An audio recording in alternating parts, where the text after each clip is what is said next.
स्वागत है आप सभी का निम्बस लर्निंग के इस प्लेटफॉर्म पर, जहां पर मैं स्टार्ट कर रहे हैं स्टील स्ट्रक्चर चैप्टर नंबर 8 जिसका नाम है प्लेट गटर। गुड इवनिंग बेटा, गुड इवनिंग। आ जाइए सभी जल्दी से। गुड इवनिंग बेटा, गुड इवनिंग, गुड इवनिंग बेटा। आ जाइए सभी लोग जल्दी से।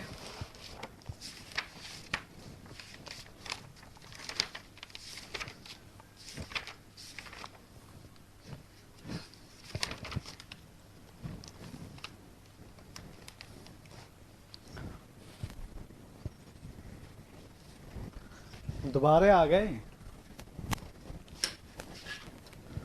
चैप्टर नंबर 8 जिसका नाम आपके पास क्या होगा, इंडस्ट्रियल, ठीक है, इंडस्ट्रियल बिल्डिंग और इंडस्ट्रियल बिल्डिंग। इसी के अंदर हम पढ़ते हैं क्या, इसी के अंदर हम पढ़ते हैं आपके पास एक रूफ ट्रस्ट। जो इंडस्ट्रियल बिल्डिंग होती है वो किसकी बनी होती है, रूफ ट्रस्ट की, और साथ में इसमें लगा होता है क्या, गैंट्री गर्डर। क्या लगा होता है, गैंट्री गर्डर। हाँ बेटा, प्लेट गर्डर खत्म हो गया। मनीष बेटा, प्लेट गर्डर खत्म हो गया। ओ यस, चलिए तो अब मैं बात कर रहा हूं। आज हम जो बात करेंगे वो पहले हम करेंगे आपके पास रूफ ट्रस से रिलेटेड। रूफ ट्रस से रिलेटेड हम बात करेंगे आज यहाँ पर। सबसे पहले हम बताना चाहेंगे कि भाई रूफ ट्रस क्या होता है, ठीक है, कैसा दिखता है, तो वो चीजें हम आपको दिखाएंगे। पहले देखिए, इस तरीके से आपके पास जो स्ट्रक्चर रहता है, आपने अगर देखा होगा तो ये जो आपके पास स्ट्रक्चर है इसे बोला जाता है रूफ ट्रस। देखा है आपने सभी ने। और यहां पर आपके पास रहता है कुछ इस टाइप से, ठीक है, इस टाइप से आपके पास रहता है यहां पर। और यहां पर ये जो लगे होते हैं आपके पास ग्रीन वाले, इन सबको बोला जाता है पर्लिन। इन सभी को बोला जाता है क्या, इसे बोला जाता है आपके पास पर्लिन। क्या बोला जाता है, पर्लिन बोला जाता है, ठीक है।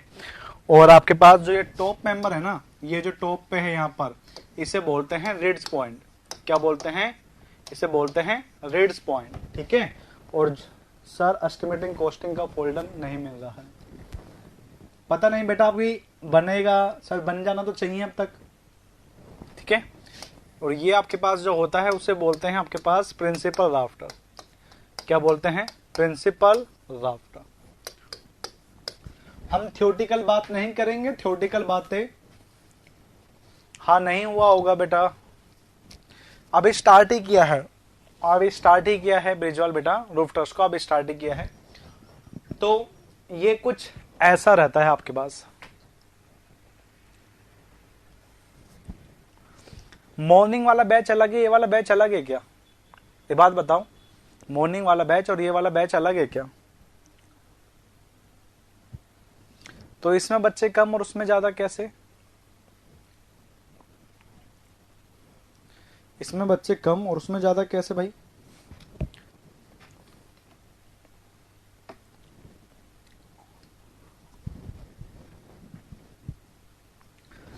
चलो, तो रिड्ज जो बात होती है, रिड्ज आपके पास क्या होता है, इसकी बात करते हैं। रिड्ज आपके पास क्या होता है, टॉप मोस्ट पॉइंट जो होता है, जो आपके पास टॉप मोस्ट जो पॉइंट होता है, top most point in the roof truss, in the roof truss known as, in the roof truss known as ridge, known as ridge. Okay, तो याद रखना टॉप मोस्ट जो पॉइंट है वो आपके पास क्या है,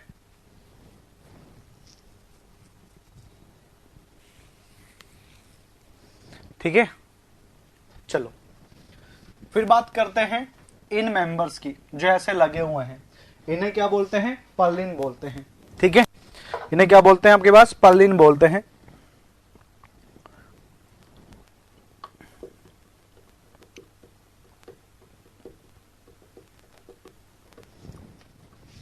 ठीक है, बात करते हैं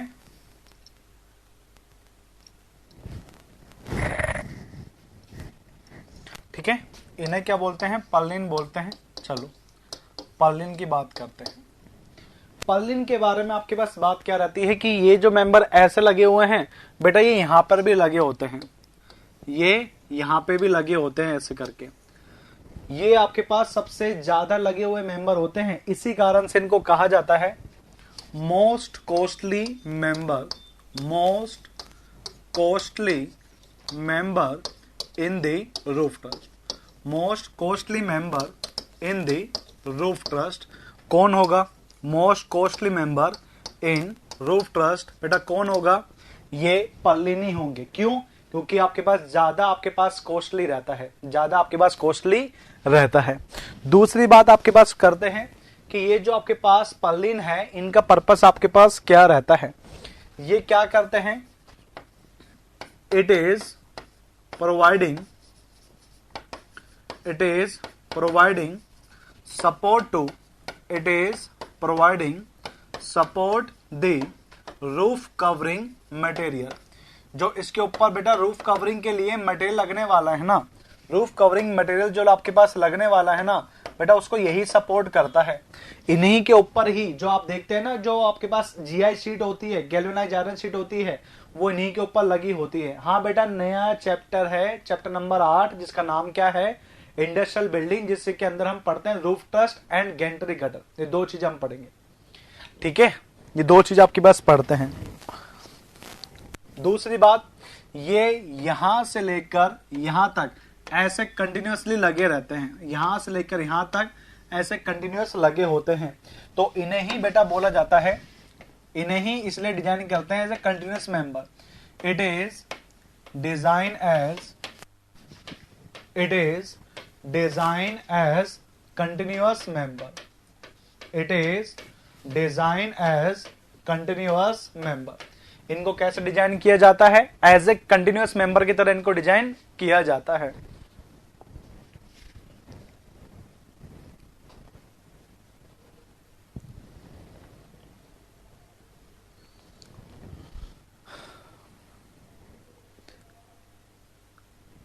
इसको टॉप पॉइंट को, टॉप मोस्ट जो पॉइंट होता है ना, उसको बोलते हैं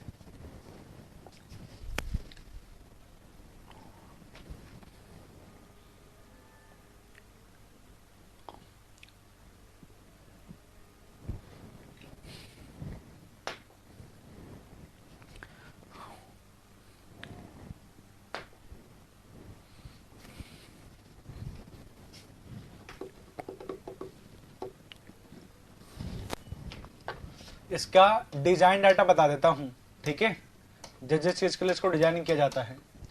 design data of Perlin, Perlin के लिए डिजाइन डाटा आपके लिए।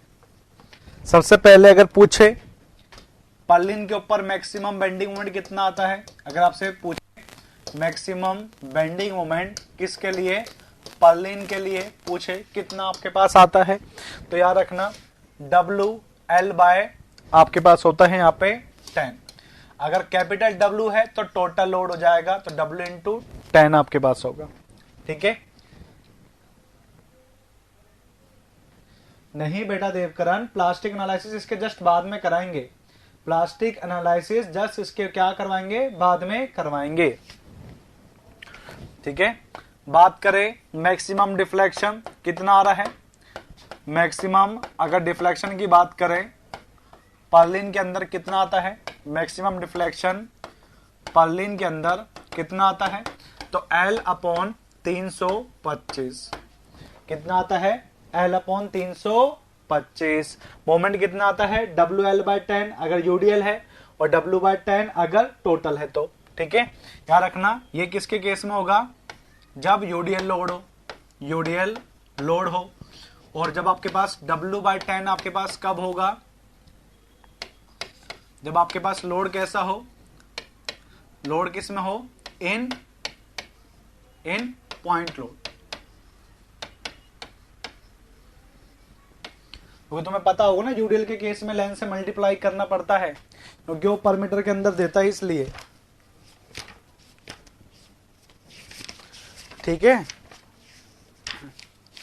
हाँ तो बोल दो बेटा।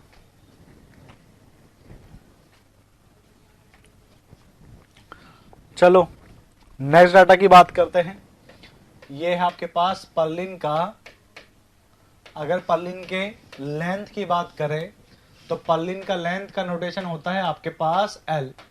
ठीक है, फिर पर्लिन के विड्थ की बात करें, अगर पर्लिन के विड्थ की बात करें तो आपके पास होता है L अपॉन में 60, L अपॉन में 60। और अगर हम इसके डेप्थ की बात करें, मतलब कि अगर हम इसके थिकनेस की बात करें तो वो आपके पास होता है L अपॉन में 45। ये डाटा आपके पास एग्जाम में डायरेक्टली पूछता है, ये आपके एग्जाम में डायरेक्टली पूछता है। जैसे कि लेंथ कितना, बेंडिंग मोमेंट कितना आएगा WL/10, और मैक्सिमम डिफ्लेक्शन कितना आ सकता है L अपॉन 325। लेंथ कितना होगा L होगा, विड्थ कितना होगा L अपॉन 60 होगा, डेप्थ कितना होगा L अपॉन 45। यहां पे आप इसके डाटा से कंप्लीट हो चुके हैं। ठीक है, नोट कर लिया आप सभी ने।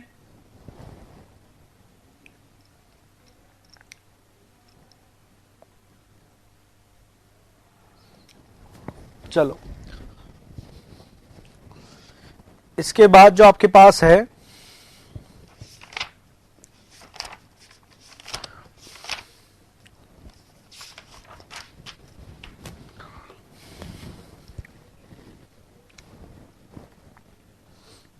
इसके बाद जो आपके पास मेंबर हैं उन्हें बोलते हैं, सेकंड जो मेंबर है इन्हें बोलते हैं सैग रोड, सैग रोड। और कभी आपने इन्हीं को कहते हैं टाई रोड, इन्हीं को कहते हैं टाई रोड, इन्हीं को कहा जाता है। अब बात आती है कि सर ये कहां पर है। ठीक है, अब बात आती है कि सर ये है कहां पर, ये और बता दो। ठीक है,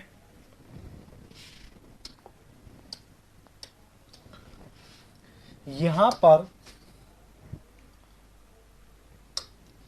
ये पर्लिन अपनी जगह पर कैसे रुके रहते हैं, तो क्या किया जाता है कि इनको इस तरीके से एक मेंबर से फिक्स कर दिया जाता है, इस तरीके से, इस तरीके से मेंबर से फिक्स कर दिया जाता है, इस तरीके से। ओके, और ये जो मेंबर हैं इन्हें बोलते हैं आपके पास सैग रोड, इन्हें ही बोलते हैं आपके पास सैग रोड। मतलब एक रस्सी टाइप होता है आयरन का, ठीक है, एक रस्सी जैसे केबल जैसे ही होता है आयरन का, उससे इनको बांध दिया जाता है टाइटली। जैसे देखने कि दो इलेक्ट्रिक वायर जाते हैं, उनको अपनी जगह पर रखने के लिए एक स्टील वायर से उसको जोड़ देते हैं। देखा है आपने कभी इन दिनों में, दो इलेक्ट्रिक वायर जा रहे हैं और उनको बीच में डिस्टेंस रखने के लिए एक स्टील वायर से जोड़ रखा है, देख रखा है ना आप सभी ने। तो सेम चीज यहां पर होती है, वही वायर से यहां पे इनको कनेक्ट कर दिए जाते हैं, तो ये अपनी जगह पे रहे और डिस्प्लेसमेंट ना करें। अब बताओ इंक्लाइंड क्यों जोड़ते हैं, तो बेटा ये लगे ही ऐसे होते हैं ना, ये इंक्लाइंड लगे हुए हैं ना, ऐसे लगे हुए हैं मेंबर, और ये आपके पास ऐसे इंक्लाइंड लगे हुए हैं, इसलिए इनको इंक्लाइंड जोड़ते हैं।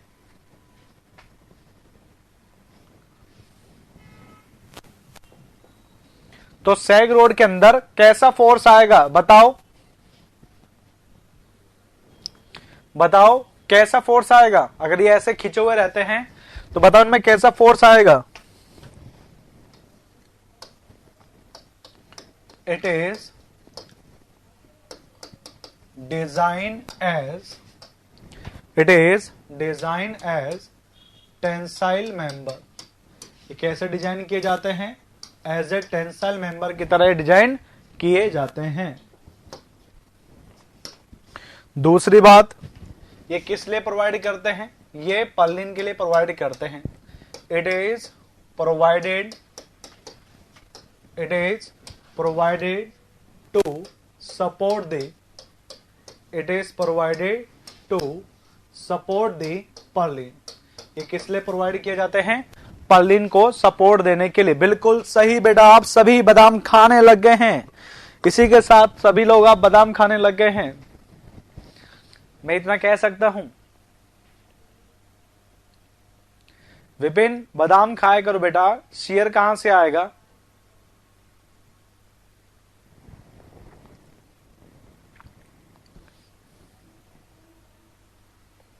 बेटा मैं तो देखो धीरे ही पढ़ा रहा हूं, अगर तुम्हें तेज लग रहा है तो उसके लिए मैं सॉरी कहना चाहूंगा। ठीक है, चलो तीसरा आपके पास जो है वो आपके पास क्या है, principal rafter. Principal rafter, principal rafter आपके पास कौन सा होता है वो बता देता हूं। प्रिंसिपल आपके पास राफ्टर क्या, ये आपके पास होते हैं, ठीक है, कौन से, ये जो आपके पास इंक्लाइंड मेंबर है, ये वाले जो आपके पास इंक्लाइंड मेंबर है, इन्हें क्या कहा जाता है, इन्हें प्रिंसिपल राफ्टर कहा जाता है। ये जो इंक्लाइंड मेंबर है बेटा, ये क्या बोला जाता है इनको, ठीक है, ये क्या है, प्रिंसिपल राफ्टर है, इंक्लाइंड मेंबर। ठीक है, चलो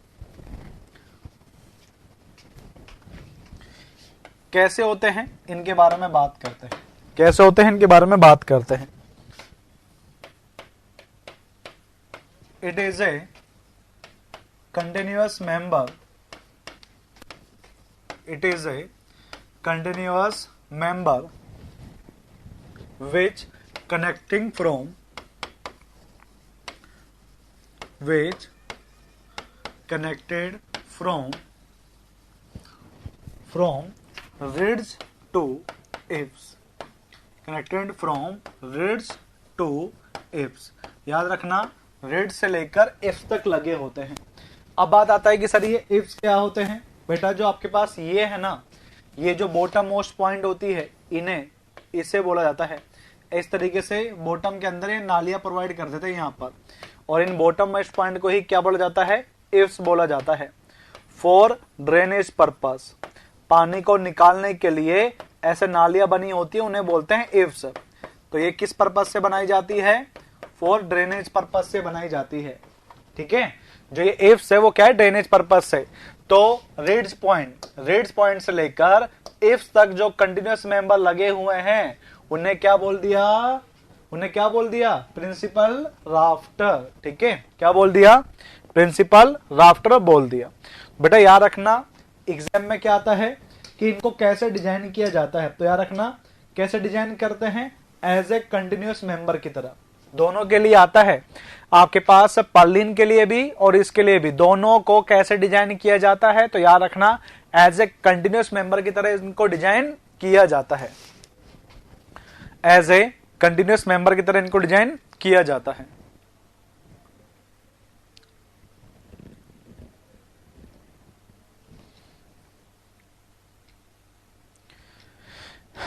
क्लियर है,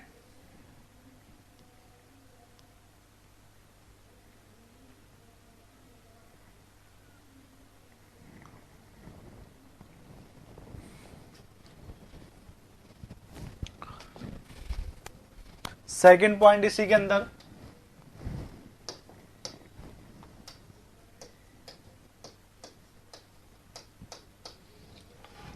generally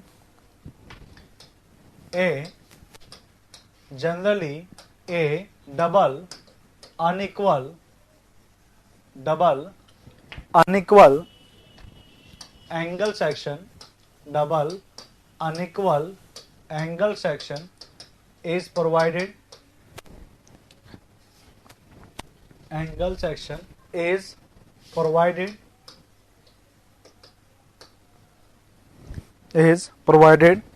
with long leg,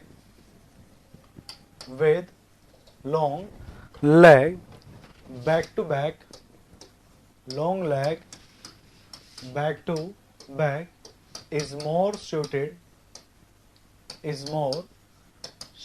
for an industrial building,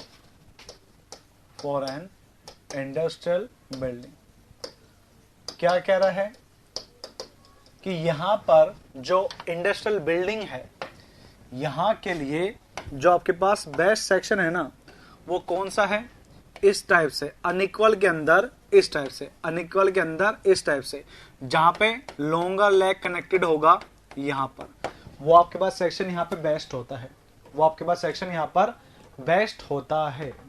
ठीक है, बैक टू बैक वाला सेक्शन यहां पे बेस्ट होता है, जैसे कि 100 × 75 × 8 वाला, बिल्कुल सही बेटा, बहुत ही समझदार होगा बेटा तुम।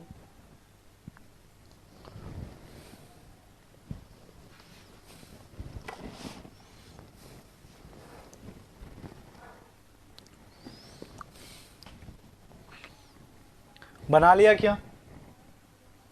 बना लिया ये पॉइंट?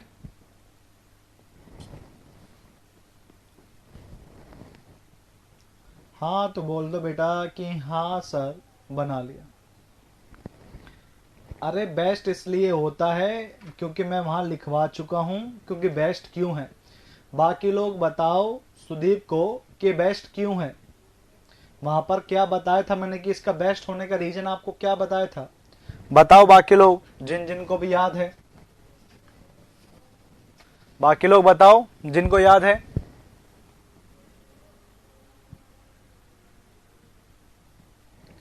तो बेटा इसमें इसलिए ही किया है क्योंकि ये एक्सेंट्रिसिटी नहीं होती, दूसरा ज्यादा लोड को रजिस्ट कर पाएगा, इसी कारण से।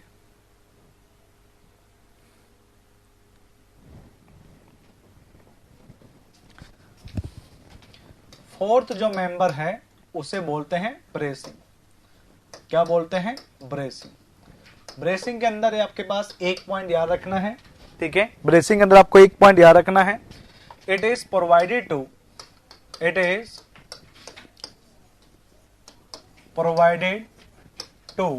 resist lateral load. It is provided to resist lateral load.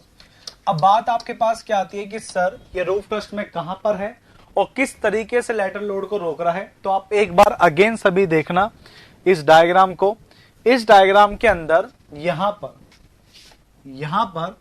आपके पास इस तरीके से ठीक है, यहां पर बीच में मेंबर लगे होते हैं इस तरीके से। यहां पर इन्हें बोलते हैं ब्रेसिंग मेंबर। ऐसे इंक्लाइंड लगे होते हैं, ये होते हैं ब्रेसिंग मेंबर। और यहां से जो लोड आता है ना, यहां से जो विंड लोड आता है उसको ये रोकता है, और ये डायरेक्शन जो होती है उसे बोलते हैं लेटरल। क्लियर? ये जो आपके पास मेंबर है ये वाले, इन्हें बोला जाता है आपके पास ब्रेसिंग। और ये किस टाइप के लोड को रोकते हैं? Lateral load. और लेटरल लोड मैंने आपको बता चुका हूं, लेंथ के परपेंडिकुलर जो डायमेंशन होती है उसे बोला जाता है लेटरल। तो इसी डायरेक्शन में लोड लग रहा है तो नाम क्या पड़ गया? लेटरल पड़ गया। ठीक है, तो याद रखना ब्रेसिंग किस टाइप के लोडिंग को रोकता है? ये लेटरल लोड को रोकता है रूफ ट्रस्ट के अंदर।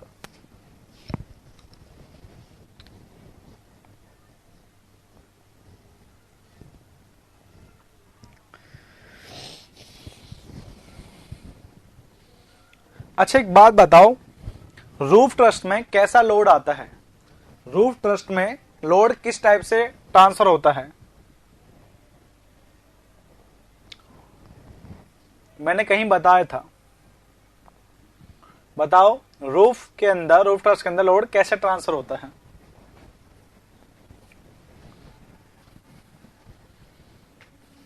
गलत।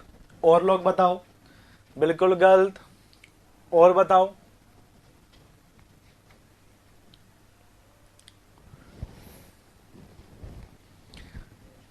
सारे बोल दो, सारे बोल दो।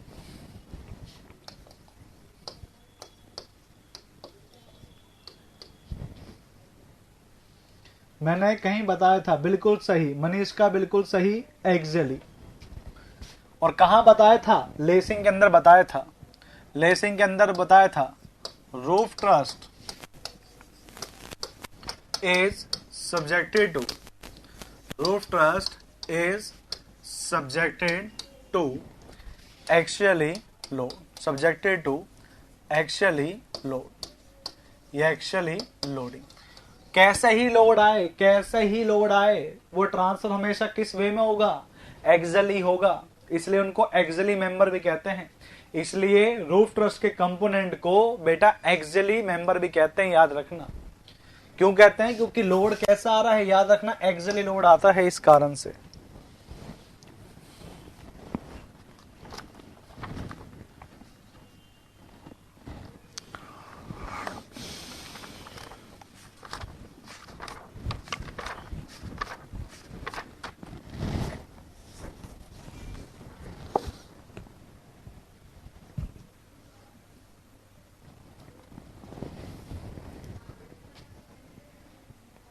ब्रेसिंग,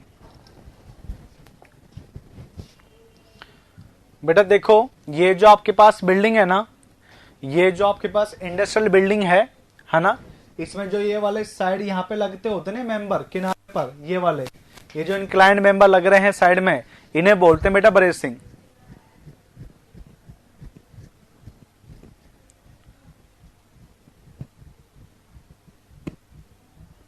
ठीक है, और ये इनकी क्या हो जाती है, ये इनकी क्या हो जाती है, लेंथ हो जाती है। और लेंथ के परपेंडिकुलर डायमेंशन कौन सा है, लेटरल। इसलिए यहां पे जो लोड आ रहा है वो ऐसे आके रोकता है इस तरीके से, इसलिए वो लोड कैसा हो गया, लेटरल लोड हो गया बेटा।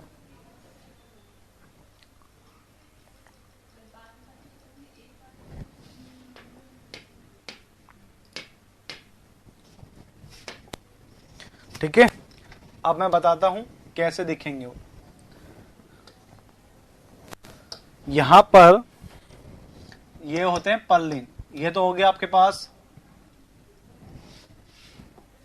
ये तो हो गया आपके पास रेड्स पॉइंट, ये हो गया आपके पास प्रिंसिपल, यहां पे लगे होते हैं इस तरीके से।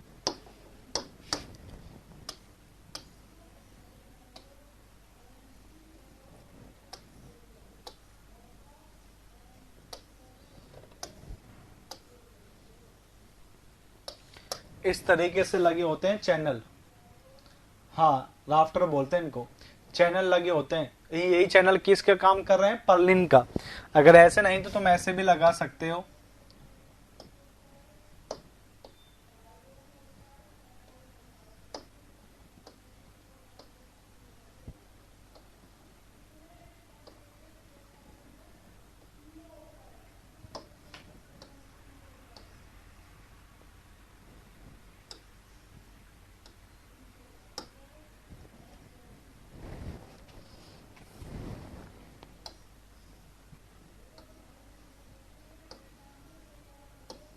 इस तरीके से लगे होते हैं।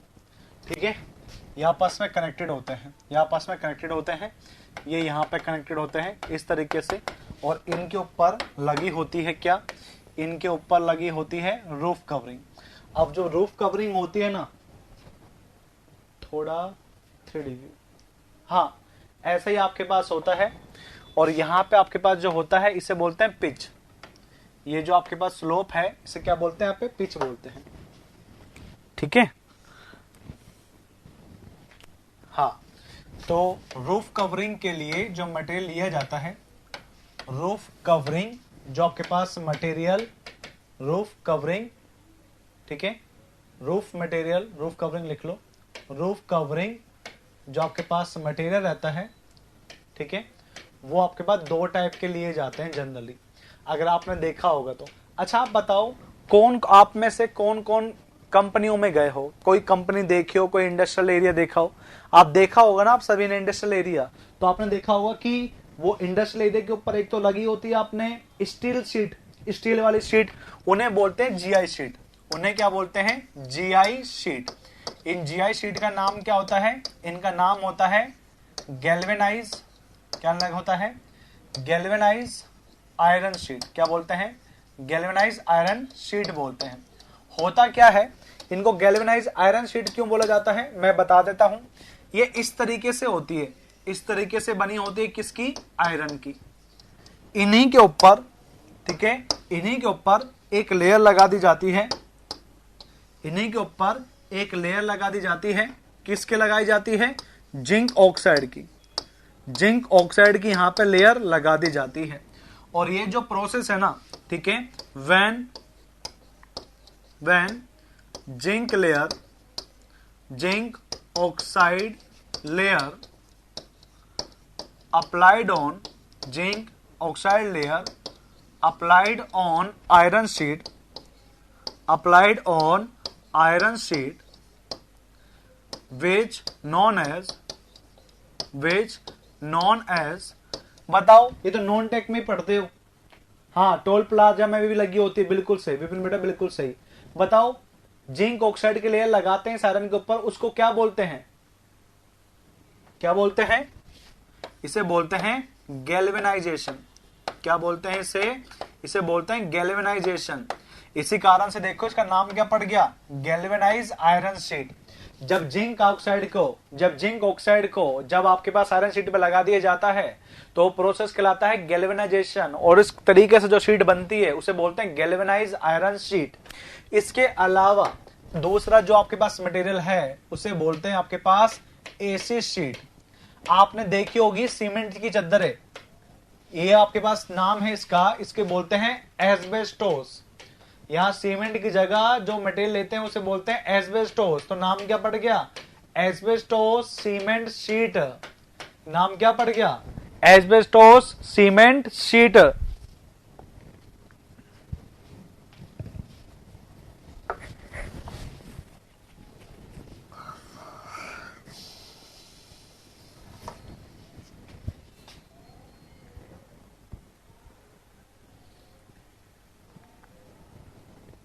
बना लिया बेटा। अब एक और ये दूसरा, ये क्या है, स्पेसिंग है। ये क्या है, स्पेसिंग है। तो स्पेसिंग बिटवीन पर्लिन, ये बता रहा हूं मैं आपको, लिख लो इसको नोट करके। Spacing between Perlin, spacing between Perlin कितना वैरी करता है वो मैं बता रहा हूं आपको, ठीक है। इसके स्पान के 1/3 टू स्पान के 1/5 अपना रहता है, ठीक है। एल आपके पास क्या है, स्पान ऑफ रूफ है, स्पान ऑफ रूफ ट्रस्ट, उसी के ही 1/3 से 1/5 रहता है। हाँ बेटा बिल्कुल ही सही, राफ्टर ही बोलेंगे, राफ्टर ही बोलेंगे।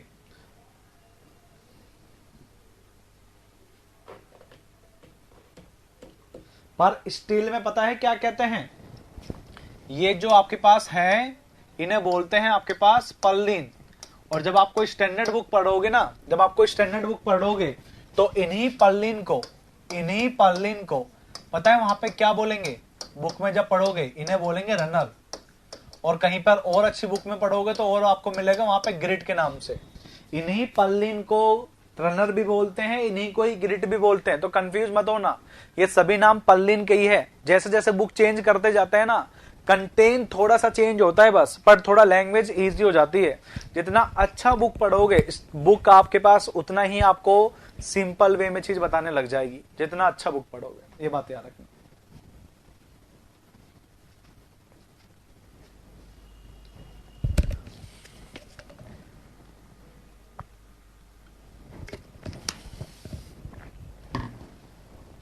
बना लिया क्या बेटा,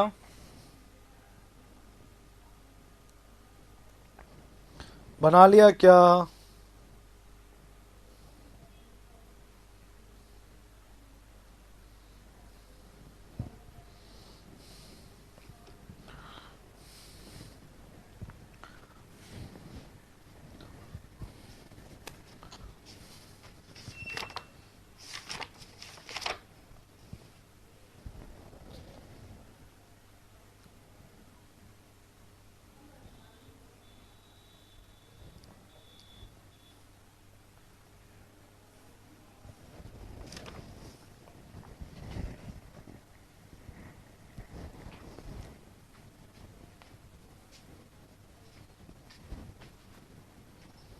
बना लिए सभी ने? देखो अब यहां से जो चीज बतानी थी वो रह गई। अगर आप ये जीआई शीट लेते हैं ना, तो जीआई शीट के लिए ये जनरली एंगल होते हैं 30 से 45। ये जो एंगल है वो जनरली कितना होता है, 30 से 35 होता है। But in case of AC sheet, याद रखना, इन केस ऑफ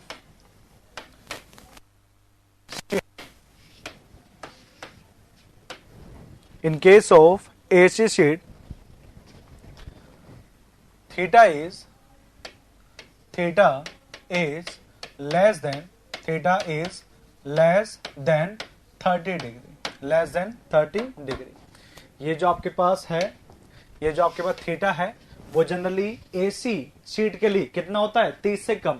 पर जब जीआई शीट की बात करते हैं तो कितना होता है आपके पास, 30 से 45 होता है। अब मैं आपको एक चीज और बताना चाहूंगा यहां पर, जो आपके पास क्या रहता है, तुम्हें अगर मैं ये देता हूं कि भाई ये आपके पास जो है वो आपके पास L है, ये आपके पास क्या है, L है, ठीक है, और ये जो आपके पास हाइट है, ये जो आपके पास हाइट है वो हाइट आपके पास है H।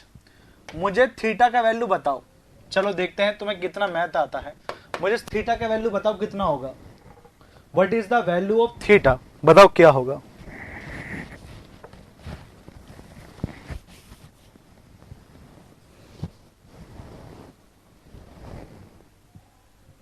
To H upon L, बिल्कुल सही। अदर के लिए क्या लिखे सुधे बेटा, अदर मतलब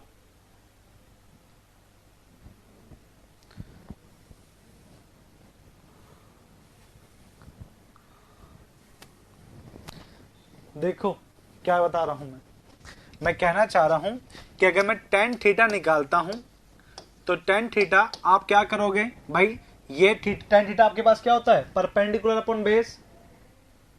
अच्छा एसी के अलावा बस यही होती है, दो ही शीट होती है, एक एसी होती है और एक जीआई शीट होती है, इसके अलावा नहीं होता।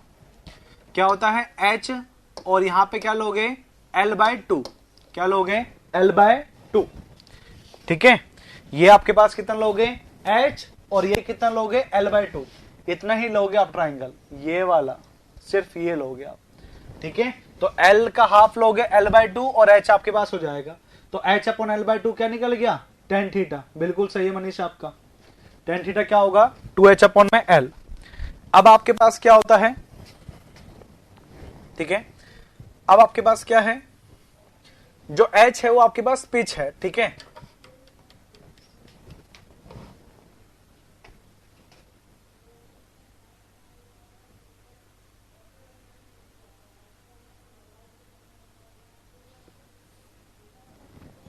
ठीक है, चलो ये जो आपके पास टेन थीटा है इसी को थ्योरेटिकली बोला जाता है क्या, स्लोप, जिसे हम थीटा कहते हैं। टेन थीटा को क्या बोला जाता है, स्लोप। हाँ बताया ना, स्लोप।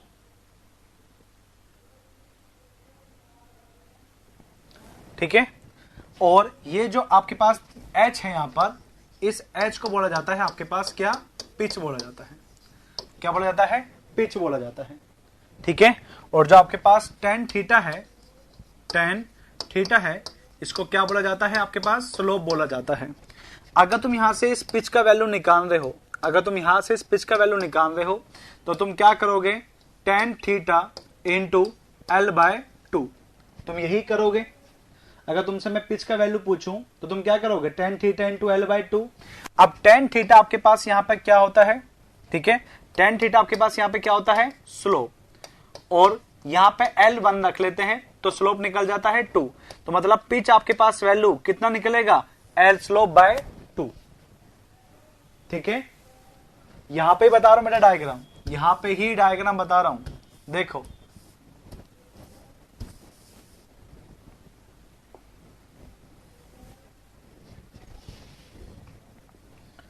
देखो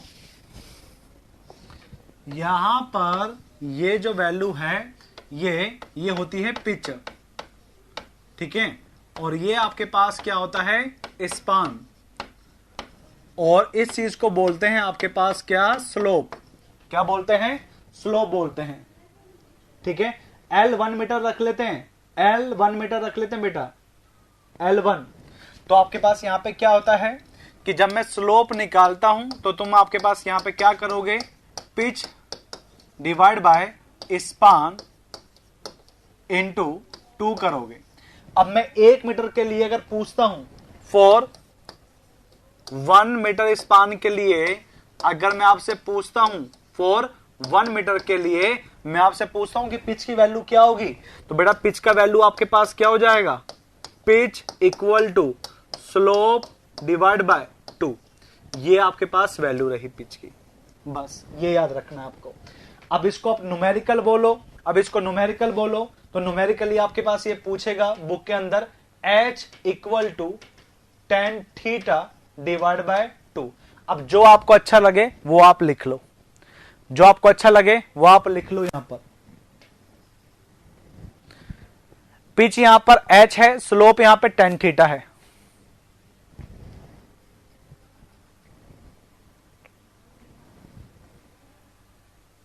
क्लियर? एसएससी, जेई और अदर स्टेट एग्जाम में सिंपल पूछता है कि पिच कितने टाइम्स होता है स्लोप के। पिच कितने टाइम होता है स्लोप के, बताओ। पिच स्लोप के कितने टाइम्स होता है? 2 टाइम्स। बहुत बढ़िया।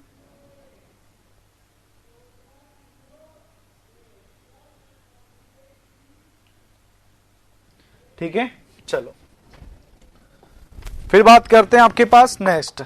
ठीक है, मुझे यहां से एक चीज बतानी थी, क्या थी वो क्या थी?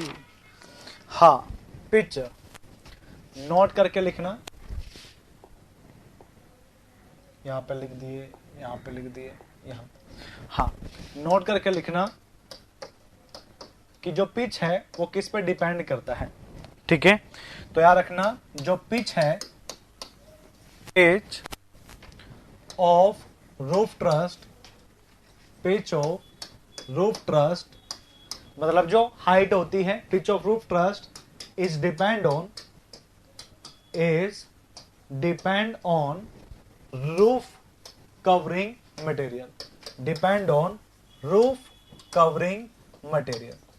ये आपके पास किस में पूछा? ये आपके पूछा था यूपीपीएससी का कोई पेपर था, उसमें पूछा था कि जो आपके पास पिच होती है, पिच ऑफ रूफ ट्रस्ट होती है, ये किस पर डिपेंड करती है? डायरेक्टली किस पर डिपेंड करती है? रूफ कवरिंग मटेरियल पर। एंगल क्या लेना है नॉन एसी शीट का? बेटा 30 से 45, जनरली 30 से 45 रहता है, पर जो एसी शीट है उसके लिए 30 से कम। ठीक है, तो कैसे डिपेंड करती है वो बात करते हैं। फॉर एग्जाम्पल ये डिपेंड करती है रूफ कवरिंग पर। तो फॉर जो आपके पास जीआई शीट है, फॉर आपके पास जीआई शीट है, उसके लिए वैल्यू आपके पास कितना होता है?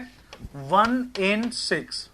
1/6 मतलब जब आप 6 मीटर चलोगे तो कितने का राइज मिलेगा? जब 6 मीटर चलोगे तो राइज कितने का मिलेगा? 1 मीटर का। कितने का मिलेगा? 1 मीटर का। ऐसे ही आप जब एसी शीट के लिए चलोगे, एसी शीट के लिए चलोगे तो उसके लिए होता है 1/12। तो मतलब जब आप 12 मीटर चलोगे तो आपको राइज कितने का मिलेगा? 1 मीटर का। इस तरीके से स्लोप होता है। तो जीआई शीट के लिए 1/6 और एसी शीट के लिए 1/12।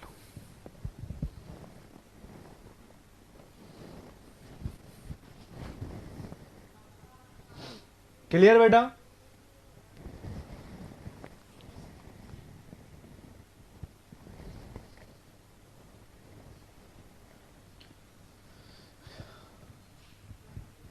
नोट कर लिए सभी ने?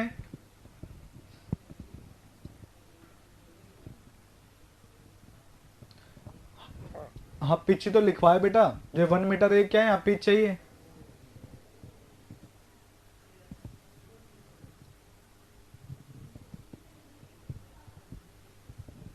पिच जो हाइट होती है उसको बोलते हैं बेटा यहां पर।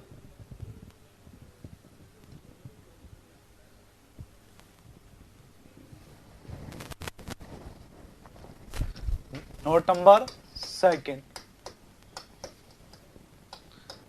ठीक है, क्या लिखते हैं? Total cost of roof trust, total cost of roof trust is depend on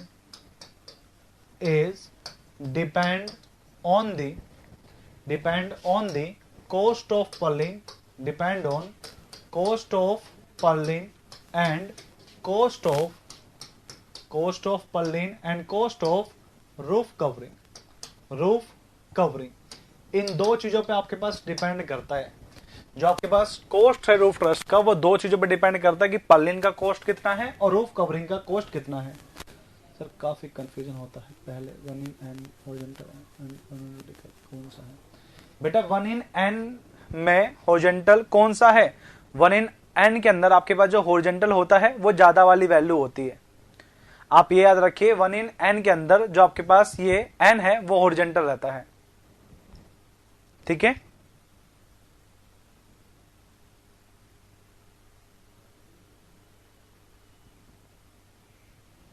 ठीक है। चलो अब बात करते हैं टोटल कॉस्ट। क्या होता है? Total cost of roof trust कैसे निकाला जाता है? 2 times of cost of Perlin, क्योंकि सबसे ज्यादा कॉस्टली होता है, सबसे ज्यादा मेंबर भी लगे होते हैं, और cost of roof covering material, cost of roof covering material ये रहता है, रूफ कवरिंग मटेरियल ये आपके पास रहता है। ये रहा, ठीक है। अब एग्जाम्पल पेपर में कैसे आता है? पेपर में आता है T equal to 2P plus R, इस तरीके से सिंपल फॉर्म। यहां P क्या है? कॉस्ट ऑफ पर्लिन, R क्या है? रूफ कवरिंग, और T क्या है? Total cost. ऐसे आता है एग्जाम में, फॉर्मूला आता है, आपको ये याद रखना है।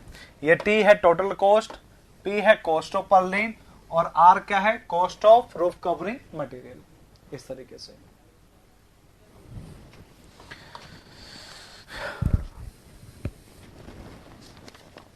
बना लिया बेटा आप सभी ने?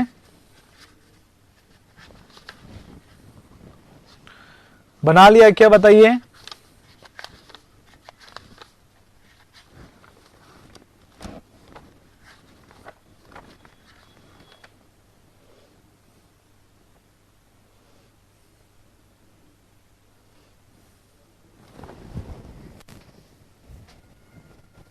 ठीक है, अब हम बात करते हैं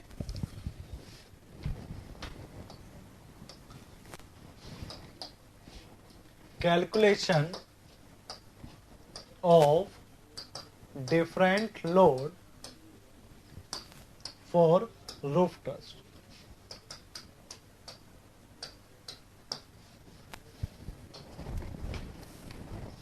पहले जो आपके पास लोड है इससे बोला जाता है आपके पास डेड लोड। डेड लोड आपके पास क्या होता है? जो मेंबर का बेटा वेट होगा ना, नहीं खत्म नहीं होगा। 2 पार्ट है, गेंट्री गडर और एक ये है। आज एक पार्ट ही खत्म होगा और ये वाला पार्ट भी खत्म नहीं होगा। ये छोटा लगता है बट छोटा होता नहीं। कोई भी सब्जेक्ट को नहीं पढ़ाता, इस पार्ट को नहीं पढ़ाता, मैं कह सकता हूं चीज को। अगर आप देखोगे स्टील के नोट्स को तो ये पार्ट आपको देखने को नहीं मिलेगा। किसी के नोट्स देखो तो देख लेना, ये पार्ट देखने को तुम्हें नहीं मिलेगा। डेड लोड आपके पास क्या होता है आप सभी को पता है। बेटा खत्म कैसे कर दे, ऐसे जल्दी से थोड़ी ना खत्म होता है। तुम ऐसे कहने से खत्म होता तो मैं तो एस्टिमेट 3 घंटे में करवा देता, स्टील में 1.5 घंटे में करवा देता, और बीएमसी का मैं 3 घंटे में करा देता हूं। तो ये थोड़ी ना होता है, ठीक है। हाँ, स्ट्रक्चर का जो वेट है वो वही रहता है आपके पास। स्ट्रक्चर का जो वेट है वो आपके पास रहता है। तो इसके अंदर क्या बोलेंगे, क्या बोलेंगे? इट्स इंक्लूड दी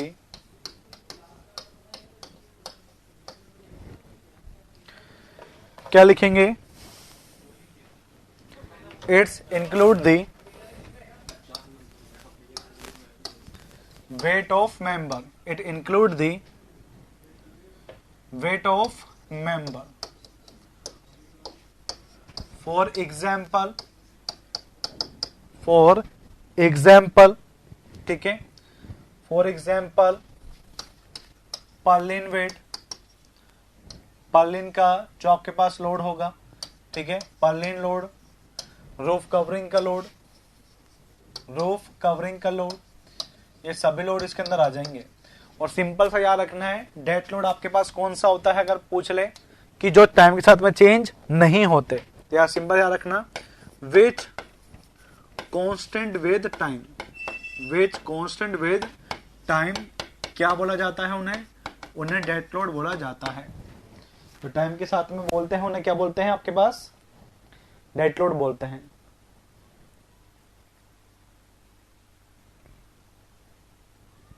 वही बेटा 7 बजे जो आपके पास टाइम रहता है।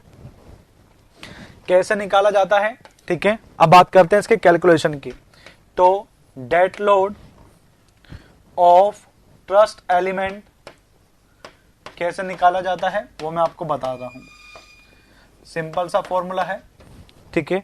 क्या होता है, L/3 प्लस में 6 kg पर मीटर क्यूब, ये आपके पास फॉर्मूला है। और यहाँ पे L है वो स्पान ऑफ रूफ ट्रस्ट है। यहाँ पे जो आपके पास L है वो आपके पास क्या है, वो आपके पास स्पान ऑफ रूफ ट्रस्ट है, स्पान ऑफ रूफ ट्रस्ट।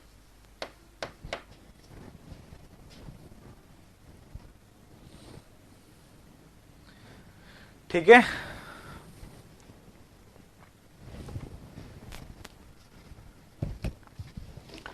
बना लिया कि बेटा आपने बना लिया, फिर आगे चलें।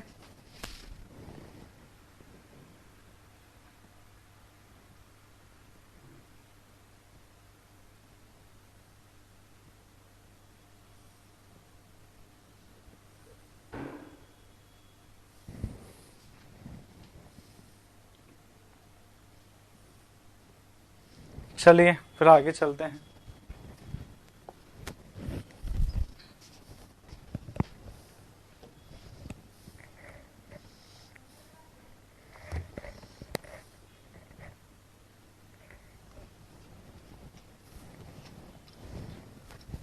इसको बेटा केजी पर मीटर स्क्वायर करना, ये केजी पर मीटर स्क्वायर करना, ठीक है। यहां पर क्या करोगे, केजी पर मीटर स्क्वायर। फिर बात कर रहा हूं सेकंड आपके पास क्या है, लाइव लोड। लाइव लोड आपके पास कौन से होते हैं, जो टाइम के पे डिपेंड नहीं करते, मतलब ये टाइम के साथ कभी भी वेरी कर सकते हैं, कांस्टेंट नहीं होंगे। तो आपके पास क्या बोलेंगे, इसका एक नाम और होता है जिसको लोग कंफ्यूज करते हैं, super impose load. Impose load live load को ही कहते हैं, तो कंफ्यूज मत होना, ठीक है। तो क्या कहेंगे, it is a load on building, load on building which varies in the position and magnitude with the varies in the position and magnitude with the time। Okay, ये टाइम के साथ में अपने पोजीशन को और मैग्नीट्यूड को change कर सकती है, इसे बोलते हैं लाइव लोड। हाँ बेटा बिल्कुल सही, स्पान हॉरिजॉन्टल वाला ही होता है, ठीक है। एल हॉरिजॉन्टल वाला ही होता है, जैसा कि आपके पास ये है ना, ये आपके पास ये होता है स्पान, इसको बोलते हैं, किसी और को स्पान मत बोल देना।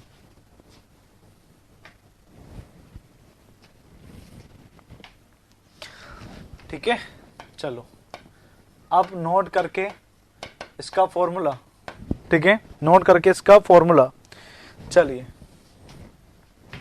यहां पे आपके पास रूफ स्लोप कितना है, उसके लिए एक्सेस और फिर आपके पास होता है यहाँ पे लाइव लोड, जो होता है किलो न्यूटन पर मीटर स्क्वायर के अंदर, ठीक है। लाइव लोड यहाँ पर अगर थीटा तुम्हारे पास 10 से कम है और जो एक्सिस है वो तुम प्रोवाइडेड करते हो, तो इसके लिए होता है 0.75, कितना होता है 0.75 किलो न्यूटन पर मीटर स्क्वायर। अगर ये थीटा 10 से ज्यादा है और एक्सिस तुम प्रोवाइड नहीं करते, एक्सिस नॉट प्रोवाइडेड, तो 0.75 minus theta minus 10 degree into 0.02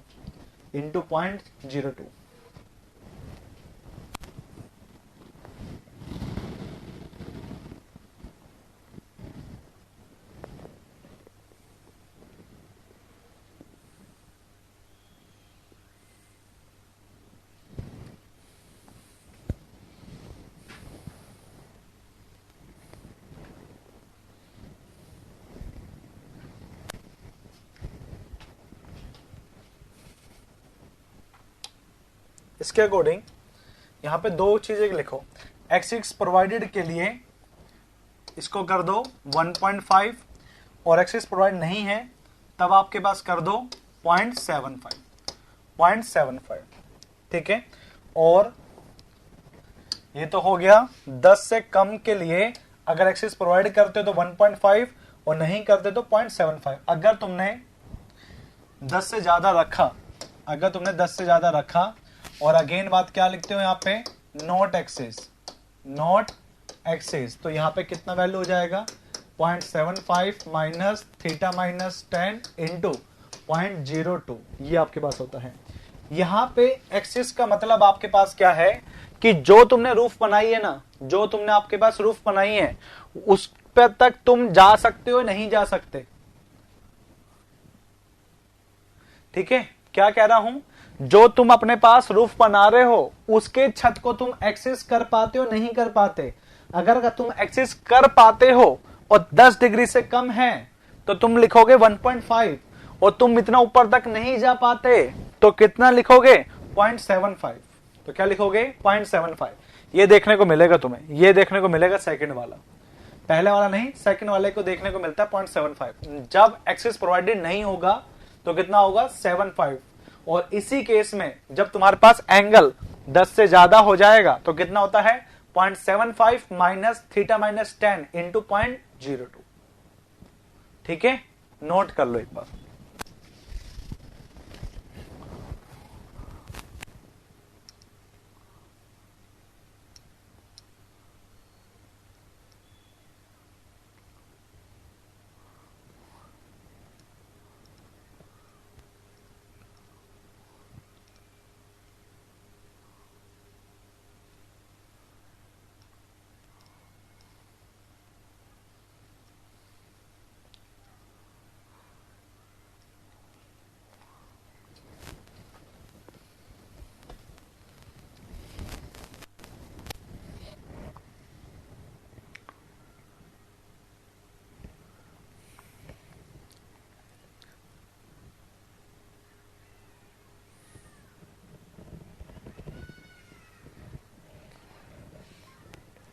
कर लिया बेटा नोट, स्क्रीनशॉट ले लो, सभी स्क्रीनशॉट ले लो।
बेटा एक्सिस को तुम प्रोवाइड कर पा रहे हो, मतलब तुम एक्सिस टॉप है तुम वहां तक पहुंच पा रहे हो, प्रोवाइडेड, तुम टॉप तक नहीं तो नॉट प्रोवाइडेड। ठीक है मनमोहन बेटा,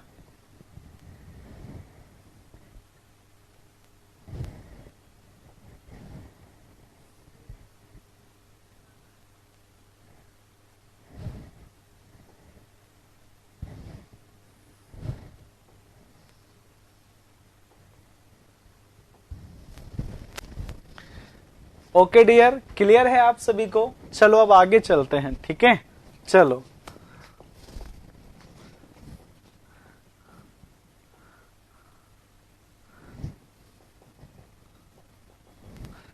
याद आ गया होगा तुम्हें वापस महेश सर का, नहीं? नोट करके लिखते हैं भाई, नोट करके लिखते हैं। देखो तुम जैसे स्प्लाइस प्लेट में बोला था कि मेंटेस नहीं हो तो जा, हाँ ऐसे ही। ठीक है, ठीक है डियर, समझ गए क्या आप सभी लोग? आगे बढ़े इसी के साथ हम। हमारा जो नेक्स्ट आपके पास है नोट है वो आपके पास, ठीक है। पहुंचने से क्या होगा, पहुंचने से ये होगा मेंटेनेंस तुम कर सकते हो नहीं कर सकते, इस चीज से आपके पास होगा, ठीक है। तुम पहुंच सकते हो नहीं पहुंच सकते, ये आपके पास होगा। सेल्फ एड में बेटा 6 है, ठीक है। तुम पहुंच सकते हो नहीं पहुंच सकते टॉप तक, तो मेंटेनेंस कर पाओगे ना, इसलिए आपके पास रहता है। सीढ़ी लगा के पहुंचना है बेटा। तुमने कभी कारखाने में गए नहीं, तुम कभी इंडस्ट्रियल बिल्डिंग में गए नहीं, तुम जब देखोगे ना उसकी हाइट तब पता लगेगा कि तुम ऊपर तक पहुंच सकते हो नहीं पहुंच सकते। तो दोबारा जाना मेरे कहने पर और देखना कि तुम पहुंच सकते हो नहीं पहुंच सकते। नोट क्या लिख रहा हूं, live load shall not be less than 0.4, not less than 0.4 kilo Newton पर मीटर स्क्वायर।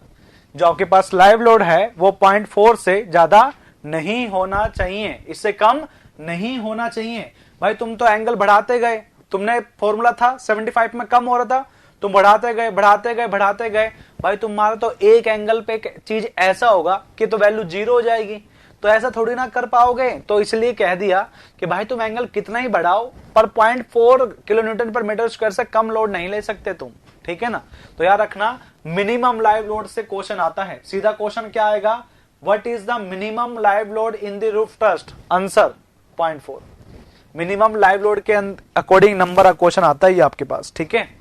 अब बात करते हैं तीसरे लोड की, जिसका नाम आपके पास क्या है, विंड लोड है। नाम क्या है इसका, इसका नाम है आपके पास विंड लोड।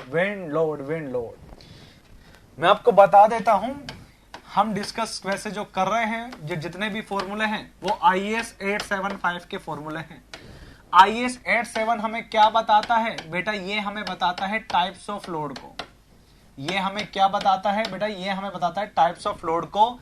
इस कोड के 5 पार्ट है, इस कोड के 5 पार्ट है, ठीक है। 5 पार्ट कौन कौन से हैं वो बात कर लेते हैं। इसके 5 पार्ट्स हैं, ठीक है, 5 पार्ट्स हैं। जहां पे, ठीक है, जो आपके पास फर्स्ट पार्ट है वो बताता है किसको, डेड लोड को।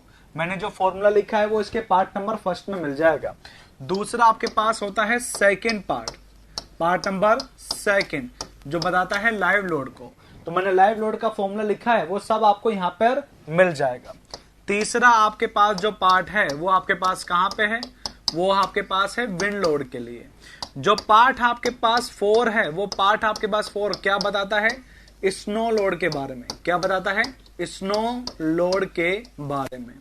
और जो आपके पास 5 पार्ट होता है, जब तुम RCC पढ़ोगे तो वहां पे 2 लोड का कॉम्बिनेशन आएगा। मतलब डेड लोड और लाइव लोड जब भी आता है तो 1.5 से मल्टीप्लाई करते हैं, डेड लोड, लाइव लोड और विंड लोड आता है तो 1.2 से मल्टीप्लाई करते हैं। तुम पढ़ोगे RCC में जाके। ये जो कॉम्बिनेशन है वो कहां पे दे रखा है, ये 5 में दे रखा है। तो ये क्या बोलता है, combination of load. Combination of load जो आपके पास है टेबल, वो कहां से आती है, टेबल नंबर 5 से आती है। क्लियर हुआ। तो IAS 875 क्या बताता है, टाइप ऑफ लोड कितने पार्ट होते हैं, 5। यहां पे सभी आपके पास होता है, ठीक है।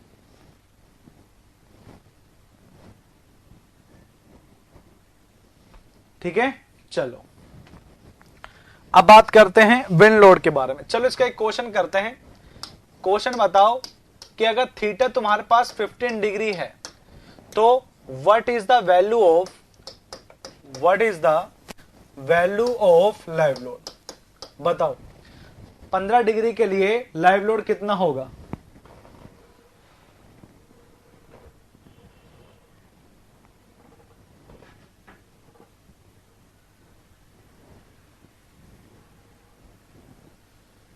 बिल्कुल सही आंसर।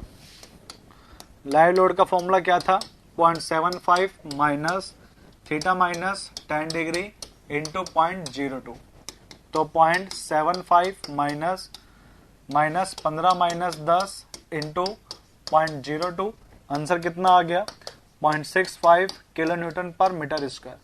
पर पता है आपका क्वेश्चन किस में था, वो था आपके पास न्यूटन पर मीटर स्क्वायर में। तो बताओ किसको क्लिक करोगे, आपके पास था न्यूटन के अंदर, तो किस पे आ जाएगा, 650 न्यूटन पर मीटर का स्क्वायर। ये आपके पास यूपीपीएससी के एई के पेपर का आंसर है और ये आपके पास आईएएस का 2016 का क्वेश्चन है। सेम क्वेश्चन पूछ रखा है, बस बात यह है कि न्यूटन के अंदर पूछ रखा था। ऑप्शन में 0.65 भी था। अब तुम्हें डिपेंड करना है कि क्वेश्चन तुम्हारे पास किस में मांग रहा है, बस ये चीज पहचानना तुम, ठीक है। क्योंकि हमारा लोड जो आता है किसमें आता है, किलो न्यूटन पर मीटर स्क्वायर में। उन्होंने पूछ लिया न्यूटन पर मीटर स्क्वायर में, तो तुम जल्दबाजी में 0.65 मत लगा के आना, तुम देखना कि यूनिट वो क्या मांग रहा है, ठीक है बेटा। हाँ तो बोल दो।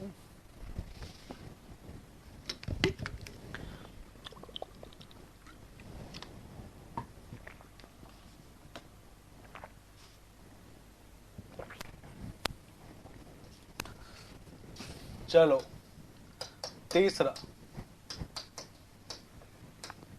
विंड लोड किस कोड में दे रखा है, IS 875 पार्ट नंबर 3।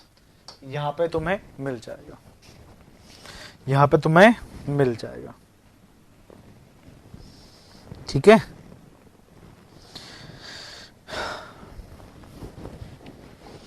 बात करते हैं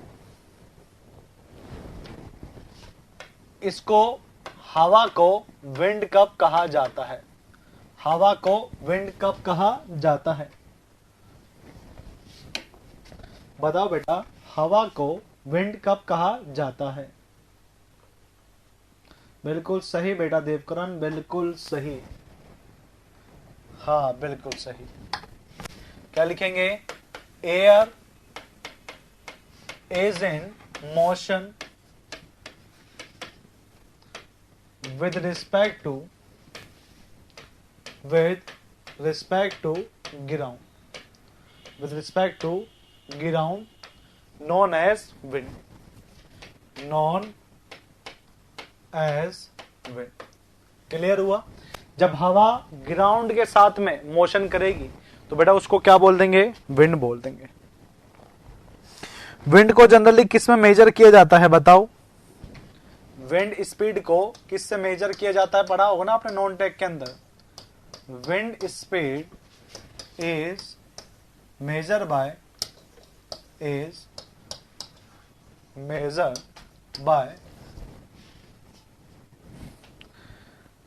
किसे मेजर किया जाता है, मेजर बाय एनीमोमीटर,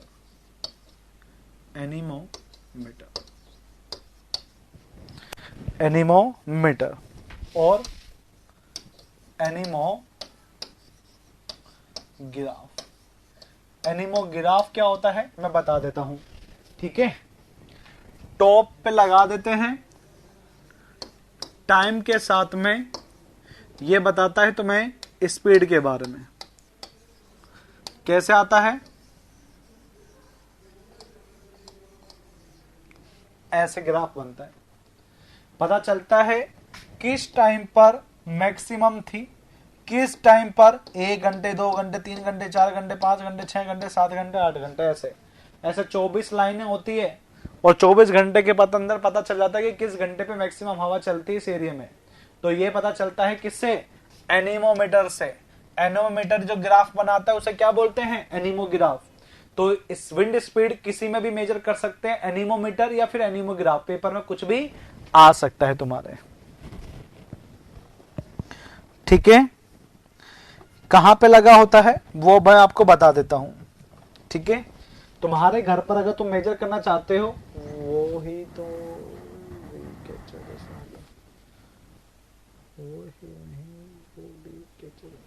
पता नहीं बेटा, छत पे देखना लगा होता है, चारों डायरेक्शन की तरफ घूमता रहता है बार बार, ठीक है। कहां पे स्टोर करते हैं, ठीक है, एनीमोग्राफ को या anemometer.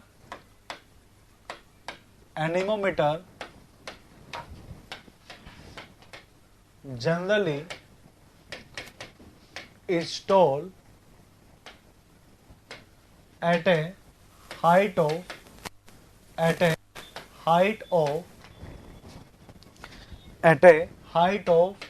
10 to 30 metre. Ground level से जनरली 10 से 30 मीटर की हाइट पर लगा होता है, बिल्कुल सही, स्पून जैसा रहता है, हाँ बिल्कुल सही।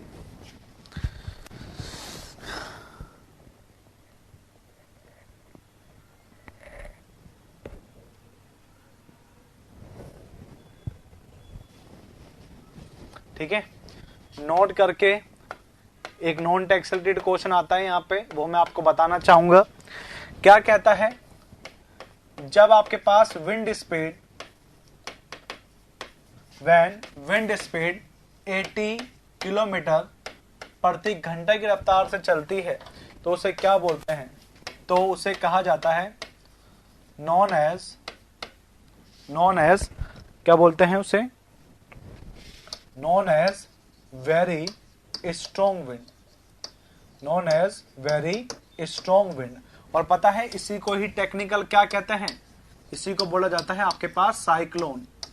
ठीक है, इसी को बोला जाता है आपके पास डस्ट स्टॉर्म, डस्ट स्टॉर्म। देखना कभी रेगिस्तान के अंदर ये ज्यादा चलते हैं, रेगिस्तान के अंदर ये ज्यादा चलते हैं।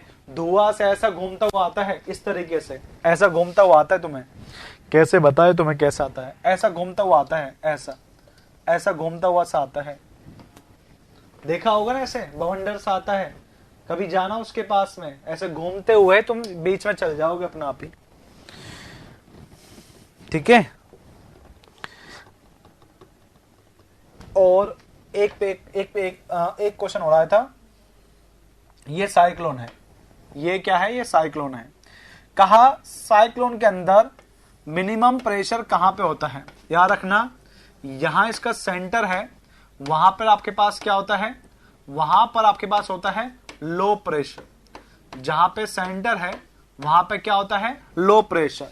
और जो आउटर है, जो आपके पास आउटर है इसका साइक्लोन का, वहां पे बेटा आपके पास होता है हाई प्रेशर। वहां पे क्या होता है? High pressure. क्लियर? इसलिए उसको जैसे ही टच करते हो ना, तुम तेजी से घूम जाते हो। क्यों? क्योंकि वो आउटर पे प्रेशर क्या है? तेजी से। और घूमते घूमते कहां चल जाते हो? सेंटर पे जाके नीचे गिर जाते हो। क्यों? क्योंकि वहां पे प्रेशर क्या है? कम है। इस तरीके से फ्लो होता ही है, इस तरीके से। ठीक है,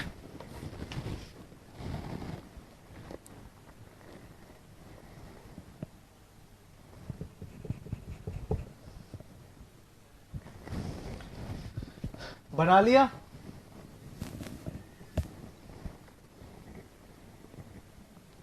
एंगल किलोमीटर पर मीटर स्क्वायर में क्वेश्चन में तो दिया नहीं, आपने कैसे मान लिया? अरे एंगल किलोमीटर पर मीटर स्क्वायर में नहीं था, मैंने बताया है तुम्हें बेटा। क्वेश्चन आया सुधी बेटा, तुम अभी तक वहीं पर अटके पड़े हो। मैंने बताया कि क्वेश्चन आया बेटा। हाँ वो आंसर था भाई। तुम अभी भी वहां पे सो रहे थे क्या? तुम आए क्यों नहीं यहाँ पर? तुम और इतनी दूर से वहीं पर ही सोच रहे थे, फिर तो तुम्हें ये भी नहीं आया होगा जो अभी देर से बता चुका मैं। कैसे बात बनेगी बेटा?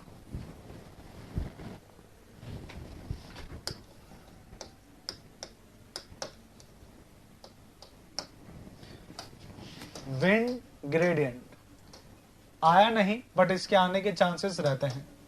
विंड ग्रेडियंट, विंड ग्रेडियंट आपके पास क्या होता है ये बताना चाहेंगे? ठीक है, variation of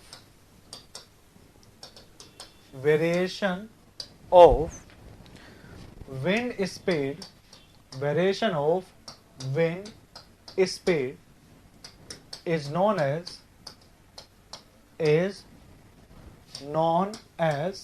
wind gradient, known as wind gradient. Okay, ये आपके पास विंड स्पीड का जो वेरिएशन होता है, ठीक है, जो आपके पास विंड स्पीड है, इसका जो आपके पास वेरिएशन होगा वो क्या कहलाएगा? विंड ग्रेडियंट कहलाएगा। ठीक है, क्या कहलाएगा? विंड ग्रेडियंट कहलाएगा। अब जैसे कि एग्जाम्पल, ये तुम्हारे पास कोई बिल्डिंग है, फॉर एग्जाम्पल ये तुम्हारे पास बिल्डिंग है, तुमने यहां पर मेजर कर रहे हो, बताओ मैक्सिमम विंड स्पीड कहां पाएगी? ये तुम्हारे पास कोई बिल्डिंग है, ठीक है, ये तुम्हारे पास कोई बिल्डिंग है, मैक्सिमम विंड स्पीड कहां पे पाएगी तुम्हें? टॉप पर। और मिनिमम कहां पे पाएगी? बॉटम पे, तो मतलब ये जो बॉटम है बिल्डिंग का, ये बिल्डिंग का जो बॉटम है वहां पे मैं कह सकता हूं 0 होगी, और जो ये बिल्डिंग का आपके पास टॉप है वहां मैं कहता हूं कि मैक्सिमम होगी। तो ये जो आपके पास ग्रेडियंट बन रहा है, ये जो आपके पास ग्रेडियंट बन रहा है, इस ग्रेडियंट को ही, ये जो वेरिएशन है उसी को ही बेटा बोला जाता है क्या, विंड ग्रेडियंट। ये जो आपके पास वेरिएशन है आपके पास विंड स्पीड का, इसे ही क्या बोला जाता है, विंड ग्रेडियंट बोला जाता है। याद रखना मैक्सिमम कहां पर, मैक्सिमम कहां पर, टॉप पर। बॉटम पे क्या होती है, विंड ग्रेडियंट मिनिमम होता है, और टॉप पर आपके पास क्या होता है बेटा, वो मैक्सिमम होता है। क्लियर क्या?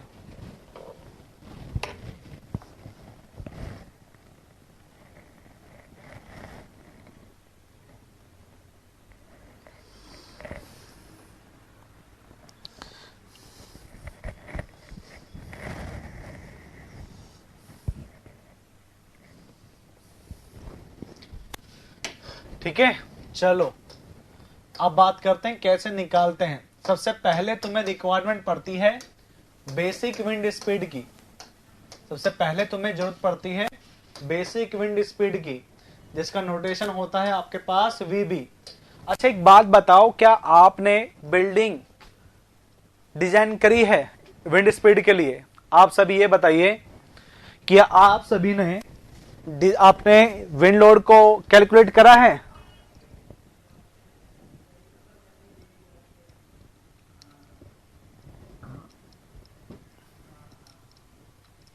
हाँ बिल्कुल सही, बिल्कुल सही बेटा।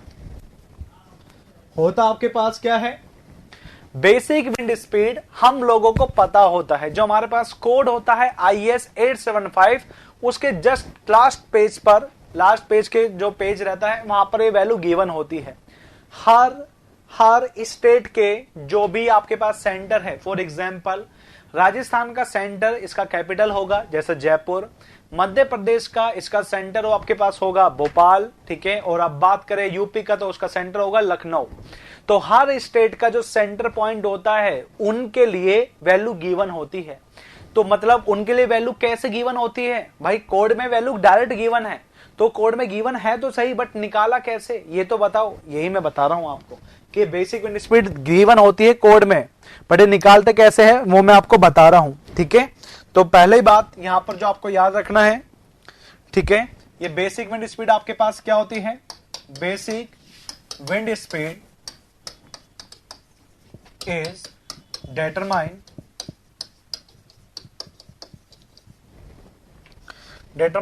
for a 50 years। ये 50 सालों के लिए आपके पास डिटरमाइन करते हैं, ठीक है। 50 years रिटर्न पीरियड मतलब मुझे आज की निकालनी है तो आज से पीछे का 50 साल का डाटा लूंगा मैं। हाँ हाँ बिल्कुल सही, बिल्कुल सही। K1 K2 K3 K4 होता है, 4 तो ज्यादा बोल दिया तुमने, K3 होता है, 4 तो RCC वाले में होता है।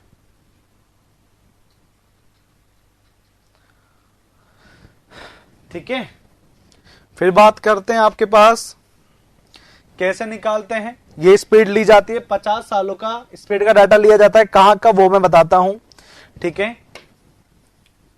बेसिक या सीधा लिख दो, it is average of wind speed at height of 10 metre, at a height of 10 meter in the interval of 3 second. Her 3 second का इंटरवल पे जो स्पीड आती रहेगी वो आपके पास होती है। ये डिजाइन स्पीड नहीं हो तो डिजाइन स्पीड तुम निकालोगे अभी, मनीष बेटा डिजाइन स्पीड निकालोगे तो बेसिक विंड स्पीड है मतलब एक जनरल डाटा, ठीक है। 10 मीटर की हाइट पे 3 सेकंड का इंटरवल निकालते हो, कितने साल का, पिछले 50 साल का, उसके अकॉर्डिंग ये निकाली जाती है, ठीक है। अब बात करते हैं इंडिया को कितने जोन में डिवाइड कर रखा है। इंडिया को डिवाइड कर रखा है 6 जोन में। India is divided into 6 wind speed जो 6 विंड स्पीड जो कैसे कैसे होता है देख लो। ठीक है, यहां पे आपके पास होता है जोन, ये आपके पास हो गया पहला, ये आपके पास हो गया दूसरा, ये आपके पास हो गया तीसरा, ये आपके पास हो गया चौथा, ये आपके पास हो गया पांचवा और ये आपके पास क्या हो गया छठा। ठीक है, इस तरीके से। फिर बात करते हैं यहाँ पे होती है बेसिक विंड स्पीड जो किसमें होती है मीटर पर सेकंड के अंदर। जैसे ये आपके पास हो गई 33 हो गई, ठीक है, ये 39 हो गई, ये आपके पास 44 हो गई, ये 47 हो गई, ठीक है, ये आपके पास 50 हो गई, ये आपके पास 55 हो गई। इस तरीके से होती है। अर्थक्वेक जोन 4 होते हैं और ये आपके पास जो जोन है विंड के वो आपके पास 6 होते हैं। बेटा 4 होते हैं अर्थक्वेक जोन और अब आपके पास 4 हो गए, पहले 5 थे। ठीक है मनीष बेटा,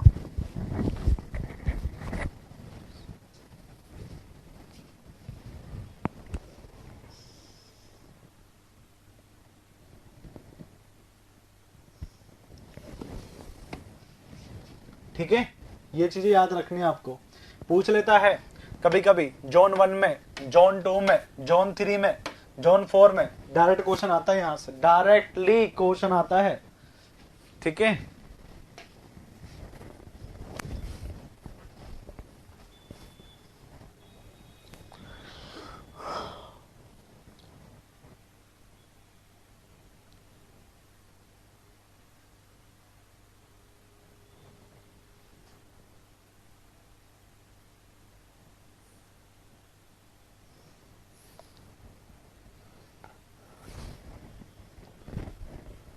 नहीं बेटा 4 का 47 है।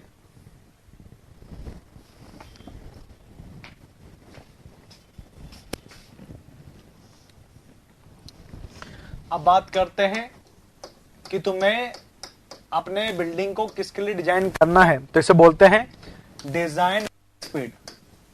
और डिजाइन विंड स्पीड का जो नोटेशन होता है जो एग्जाम में आता है वो होता है VZ से। क्या होता है VZ से आपके पास नोटेशन गिवन होता है। ठीक है, किस होता है VZ से। कैसे निकालते हैं इस VZ को वो मैं आपके पास बता देता हूं। इसी VB को मल्टीप्लाई कर देते हो किससे, K1 से, K2 से और K3 से। बस तुम्हें पता होना चाहिए VZ आपके पास क्या है डिजाइन, VB क्या है बेसिक, K1 देखो, K1 आपके पास क्या होता है, इसे बोलते हैं प्रोबेबिलिटी फैक्टर। क्या बोलते हैं प्रोबेबिलिटी फैक्टर। और बेटा इसी को ही बोला जाता है आपके पास क्या रिस्क फैक्टर। जो स्कूल के लिए ज्यादा होता है तुम्हारे लिए कम, क्योंकि तुम्हारे घर में रहते हैं 4 लोग और स्कूल में रहते हैं 100 लोग, तो ये रिस्क फैक्टर डिपेंड करता है कि घर में कितने लोग रहते हैं, उसके लिए ज्यादा मल्टीप्लाई कर जाता है।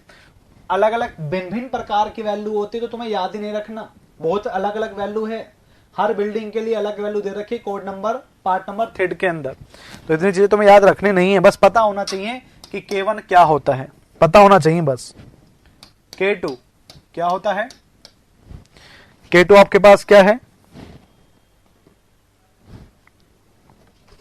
ये डिपेंड करता है आपके पास टेरेन हाइट पर, बहुत चीजों पर डिपेंड करता है ये, टेरेन हाइट पर, ठीक है, टेरेन हाइट पर एंड स्ट्रक्चर साइज पर, एंड स्ट्रक्चर साइज पर, इन चीजों पर डिपेंड करता है। पहले टेरेन की कैटेगरी में जाते हैं फिर स्ट्रक्चर पे जाते हैं, बहुत अलग अलग टाइप की आपके पास होती है। ठीक है, पहले टेरेन की हाइट जाओगे, मतलब कि तुम्हारा लोकेलिटी का हाइट कितना है, फिर तुम जाओगे तुम्हारे बिल्डिंग का लेंथ और विड्थ कितना है, बहुत ही अलग, मतलब कि 4-5 टेबल बनी होती है इसके लिए K2 निकालने के लिए, इसलिए ये क्वेश्चन में नहीं आती। ठीक है, फिर बात करते हैं K3। K3 आपके पास क्या है, ठीक है, K3 आपके पास क्या है, K3 आपके पास होता है टोपोग्राफी फैक्टर। K3 आपके पास क्या होता है टोपोग्राफी फैक्टर। बस इनके नाम पता कर लेना बेटा, तुम्हारा बात बन जाएगा। इनका नाम पता कर लेना कि K1 क्या है, K2 क्या है, K3 क्या है, यही चीजें हैं, बस यही चीजें हैं। ये पता कर लिए तुम्हारा बात बन जाएगा इसमें।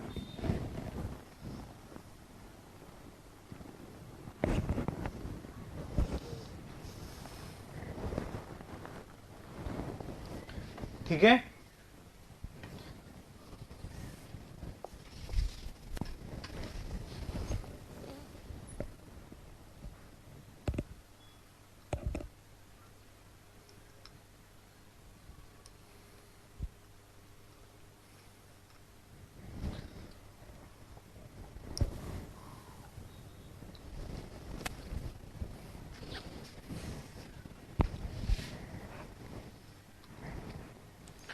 क्लियर। टेरेन क्या रहता है? टेरेन का मतलब आपके पास ये है, ठीक है, 3 सेकंड है ना। हाँ बेटा सरफराज 3 सेकंड है, वो हर 3 सेकंड का इंटरवल लिया जाता है बेटा। टेरेन आपके पास क्या होती है कि वहां पे जो तुम्हारा ग्राउंड है ना, सराउंडिंग का ग्राउंड है, वो कैसा है, वो प्लेन है या उबड़ खाबड़ है। टेरेन का मतलब आपके पास होता है, टेरेन का मतलब आपके पास होता है, ये तुम्हारे पास बिल्डिंग है, तुम्हारे बिल्डिंग का सराउंडिंग एरिया प्लेन है या फिर ऐसे करता हुआ है, इस तरीके से। ये डिपेंड करता है बिल्डिंग की हाइट के अकॉर्डिंग। टेरेन का अगर जो क्लास की बात करेंगे वो डिपेंड करता है बिल्डिंग की हाइट के अकॉर्डिंग। नया स्टूडेंट है सर कैसे पढ़े? अभिनव बेटा मैं कहना चाहूंगा आपको कि आप मेरी क्लास स्टार्टिंग से देखिए, मैं यही कहना चाहूंगा आपको, क्योंकि अभी तो स्टिल का लास्ट हो रहा है और जो एस्टिमेट की क्लास है उसकी पहली क्लास हुई है, तो उसको आप देख लो और कल से कंटिन्यूस रहो क्लास में, ठीक है। वहां से कॉन्सेप्ट बन जाएंगे, क्योंकि कल आज हमारी पहली क्लास हुई है, तो उसको देख लो और उसको कंटिन्यूस रखो। और यहाँ की जो क्लास है उसके लिए मैं चाहता हूं कि तुम पीछे की जितने वीडियो है उसको एक बार देख लो, ठीक है।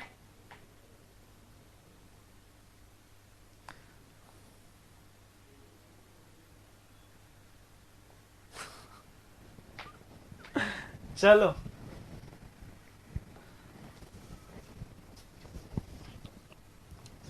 फिर बात करते हैं नेक्स्ट का, फिर बात करते हैं नेक्स्ट। उसके बाद निकालना पड़ता है तुम्हें क्या, design wind pressure, design wind pressure. पहले तुमने क्या निकाला था भाई, पहले तुमने क्या निकाला था?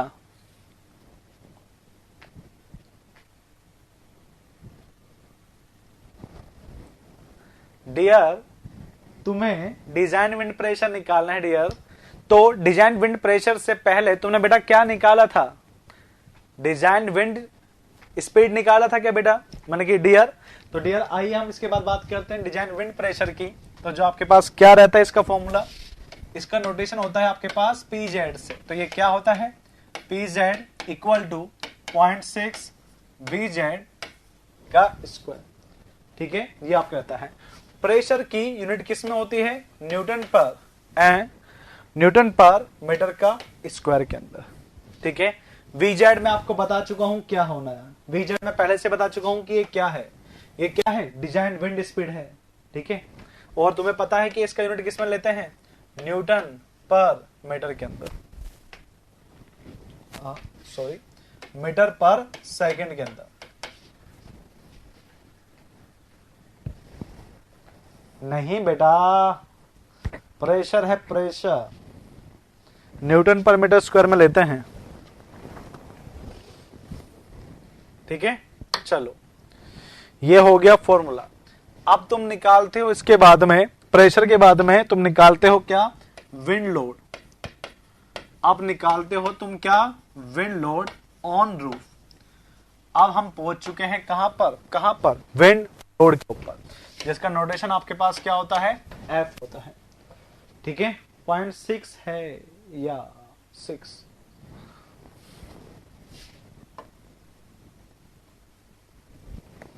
ठीक है बेटे सरफराज। चलो फोर्स जब हम निकालते हैं तो कहते हैं कि ये होगा CPE minus CPI। Into area into PZ, ये आपके पास रहता है, ये आपके पास रहता है बेटा, ये आपके पास रहता है।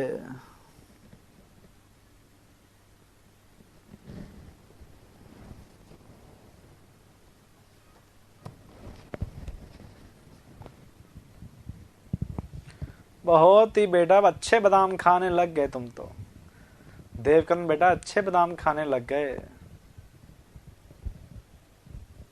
चलो आगे बात करते हैं। भाई तुम्हें पता है, सभी को पता है कि जो प्रेशर होता है वो क्या होता है, फोर्स अपॉन में एरिया। तो मैं फोर्स निकाल रहा हूं तो मैंने बेटा प्रेशर को किससे मल्टीप्लाई कर दिया, एरिया से। बस बात क्या है कि विंड लोड होता है तो यहाँ पे कोफिशिएंट आपके पास लगते हैं। तो बात करते हैं कि भाई यहाँ पे एफ आपके पास क्या है, वो आप सभी को पता है। फिर बात करते हैं कि यहाँ पे जो सीपीई आपके पास क्या है, इसे बोलते हैं एक्सटर्नल, इसे बेटा बोला जाता है क्या, इसे बोला जाता है एक्सटर्नल प्रेशर कोफिशिएंट। क्या बोला जाता है, एक्सटर्नल प्रेशर कोफिशिएंट। ठीक है, एक्सटर्नल प्रेशर कोफिशिएंट, जो कि किस पर डिपेंड करता है, ये डिपेंड करता है डायरेक्शन ऑफ लोड पर, कि आपके पास जो डायरेक्शन ऑफ रूफ है वो आपके पास क्या है। ठीक है, तो किस पर डिपेंड करेगा, depend on the direction of roof. ठीक है, या फिर आपके पास क्या कह सकते हैं, आपके पास स्लोप ऑफ रूफ कितना है उसके ऊपर ये डिपेंड करता है। सीपी जो आई आपके पास होता है बेटा, उससे आपके पास क्या बोला जाता है, इसे बोला जाता है आपके पास इंटरनल प्रेशर कोफिशिएंट। क्या बोला जाता है बेटा, इंटरनल प्रेशर कोफिशिएंट। जो इंटरनल प्रेशर कोफिशिएंट आपके पास है ये डिपेंड किस पे करता है, ये डिपेंड करता है आपके पास किस चीज के ऊपर, ये डिपेंड करता है आपके पास, ठीक है, ये डिपेंड करता है, depend on percentage of opening. और कभी कभी एग्जाम में आपके पास आ जाता है, क्या कहता है, परसेंट ऑफ परमेबिलिटी। क्या कहता है, परसेंटेज ऑफ परमेबिलिटी पे डिपेंड करता है। यहाँ पे परमेबिलिटी से मतलब ये मत समझना ना कि पानी का पास होना, नहीं, जितनी ओपनिंग है डोर और विंडो की उससे यहाँ पे बोलते हैं परमेबिलिटी। कोई फैक्टर एच भी डिपेंड करता है क्या, कोई फैक्टर एच अपॉन बी भी डिपेंड करता है क्या, एच अपॉन बी कोई फैक्टर डिपेंड करता है क्या।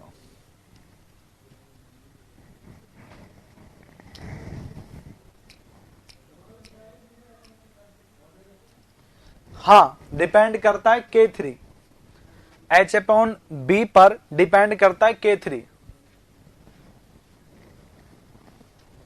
K3 के अंदर जब तुम जाओगे तब वहां पर है।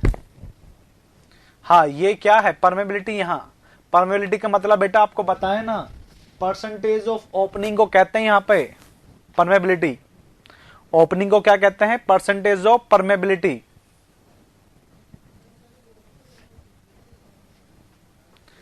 तुम्हें ये क्वेश्चन आएगा ही नहीं, तुम्हें ये क्वेश्चन आएगा ही नहीं, ये क्वेश्चन आता है, मेंस में भी नहीं आता, मेंस में भी नहीं आता।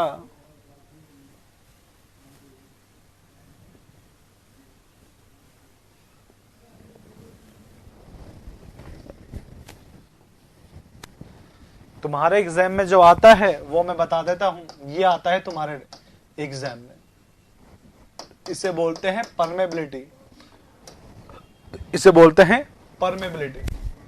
ठीक है, परमेबिलिटी आपके पास कैसे होती है, 0 होती है, नॉर्मल होती है, मीडियम होती है और हाई होती है। फिर बात आती है आपके पास opening in wall, opening in wall, opening कितनी है वॉल के अंदर, opening in the wall area, किसमें है, परसेंटेज के अंदर। जब आपके पास 0 ओपनिंग है मतलब सारी दीवारें बंद है तो क्या बोलते हैं, आपके पास 0 परमेबिलिटी। और जब 5% ओपनिंग होगी, ठीक है, तो क्या बोलेंगे, नॉर्मल। और जब 5 से 20 होगी तो क्या बोलेंगे? मीडियम। और जब 20 से ज्यादा होगी तो क्या बोलेंगे? High permeability. सर एरिया कौन सा? कौन सा एरिया बेटा? किस एरिया की बात कर रहे हो?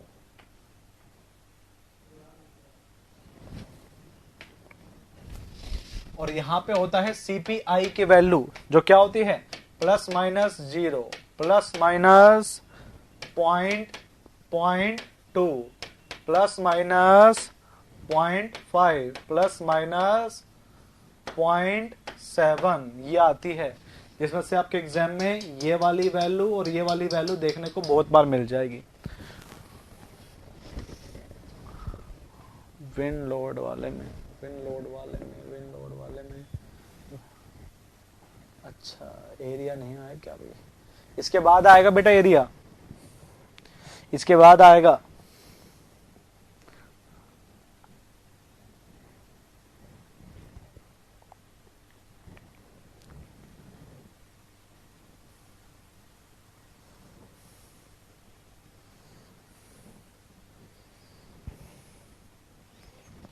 इस टेबल को 5 स्टार कर देना।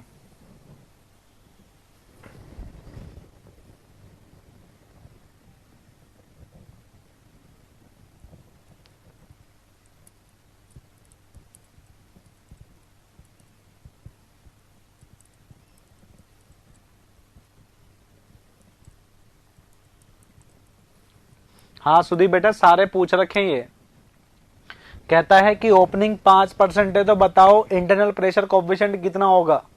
Plus minus 0.2। कहेगा 10% आपके पास ओपनिंग है तो बताओ सीपीआई का वैल्यू कितना होगा? तो प्लस माइनस 0.5।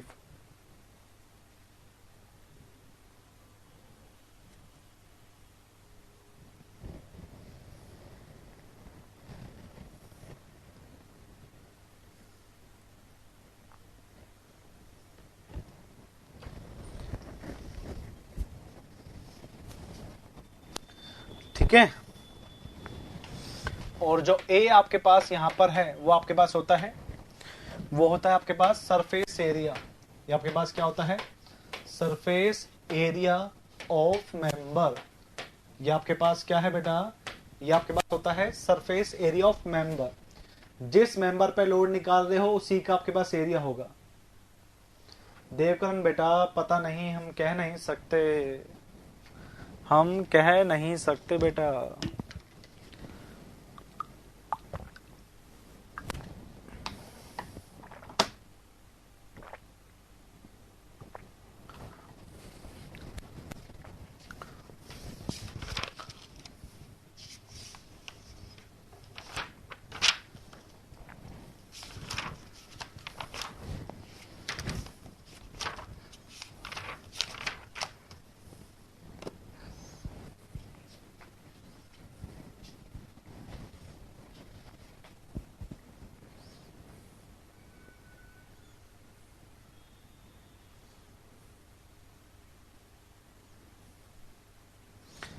देखो ये आपके पास कोई घर है, ये आपके पास कोई घर है। अगर तुम यहाँ पे लोड निकालना चाहते हो तो ये एरिया लोगे, अगर तुम यहाँ पर निकालना चाहते हो तो ये लोगे, यहाँ पर निकालना चाहते हो तो ये लोगे, यहाँ पर निकालना चाहते हो तो ये एरिया लोगे। तो बेटा डिपेंड करेगा कि आप लोड किसका निकालना चाहते हो। ठीक है, तो डिपेंड करेगा सरफेस एरिया ऑफ मेंबर। नहीं बेटा सीपीई का कोई वैल्यू नहीं होता, इसका जो टेबल है उससे वैल्यू तुम वहीं पे देख लेना, तुम निकाल नहीं पाओगे। इस कारण से पेपर में वो आता भी नहीं, अलग से टेबल बनती है बड़ी सारी सी। ये एंगल पे डिपेंड करती है कि आपके पास ये एंगल यहाँ पे कितना है, ये वाला स्लोप का, इसके अकॉर्डिंग निकाली जाती है टेबल। अलग अलग टेबल बनी हुई है स्लोप के अकॉर्डिंग, उसके अकॉर्डिंग आप निकालते हैं यहाँ पर।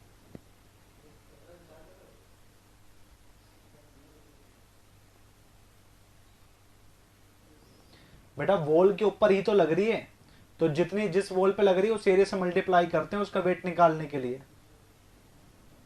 ठीक है, जिस वॉल पे लगती है उसी का एरिया निकाल के उससे मल्टीप्लाई कर देते हैं तो अपने पास लोड निकल जाता है वहां से। जितने एरिया पे लगेगी उतना ज्यादा होगा, मैं यहाँ पे एक नोट लिखवाना चाहूंगा, जो स्टूडेंट गलती करते हैं तो मैं चाहता हूं कि वो लोग आप उसमें कंसिडर ना हो, ठीक है। Direction of wind, direction of wind consider as perpendicular to, consider as perpendicular to the surface। अब आपके पास क्या होता है कि ये कोई सरफेस है, ठीक है, ये आपके पास सरफेस है। कभी लोड आपके पास ऐसे लगता है विंड का, कभी ऐसे लगता है और कभी आपके पास ऐसे लगता है, बट आपको हमेशा ये सरफेस का बेटा कैसे मानना है, परपेंडिकुलर, ठीक है, हमेशा कैसे मानना है, परपेंडिकुलर मानना है।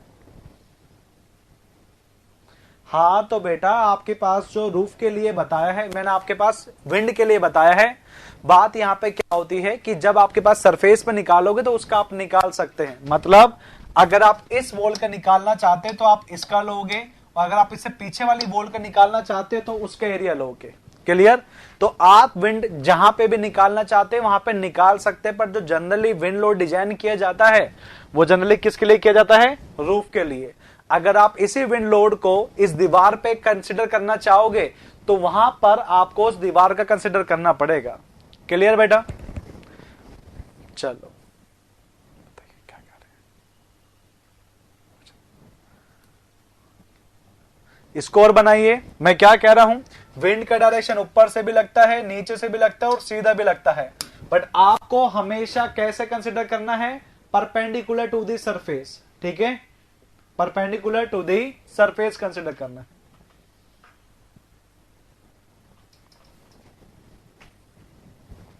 चलिए नेक्स्ट पॉइंट के ऊपर आते हैं, जो आपके पास कौन सा है, वो आपके पास सेकंड जो पार्ट है। यहां पे हमारा पार्ट फर्स्ट खत्म होता है, ठीक है। यहां पे हमारे पास एक और बात कर लेते हैं, छोटी सी और बात कर लेते हैं यहां पर, फिर कल आपके पास डिस्कस कर लेंगे गेंटिगडर को, ठीक है। चलो मैं यहां पे बता रहा हूं आपको, क्या मैं बता रहा हूं आपको यहां पर टाइप्स ऑफ रूफ ट्रस्ट कौन कौन से होते हैं, टाइप ऑफ रूफ ट्रस्ट कौन कौन से होते हैं, मैं आपको वो बता रहा हूं, ठीक है। वैसे तो मैं डिस्कस कहां पे करते हैं, बीएमसी में, बट यहीं पर ही कर लो, कोई बात नहीं। एक होता है किंग पोस्ट ट्रस्ट, क्या होता है, एक होता है किंग पोस्ट ट्रस्ट। कैसे होता है देख लो, इस तरीके से आपके पास रहता है मेंबर, इस तरीके से ट्रस्ट बनता है, इसे बोला जाता है किंग पोस्ट ट्रस्ट। इसमें जो वर्टिकल मेंबर है इसे बोला जाता है किंग पोस्ट, इसे क्या बोला जाता है, किंग पोस्ट बोला जाता है। और ये जो आपके पास इंक्लाइंड मेंबर है ना, इन्हीं को बोलते हैं यहां पर स्ट्रट।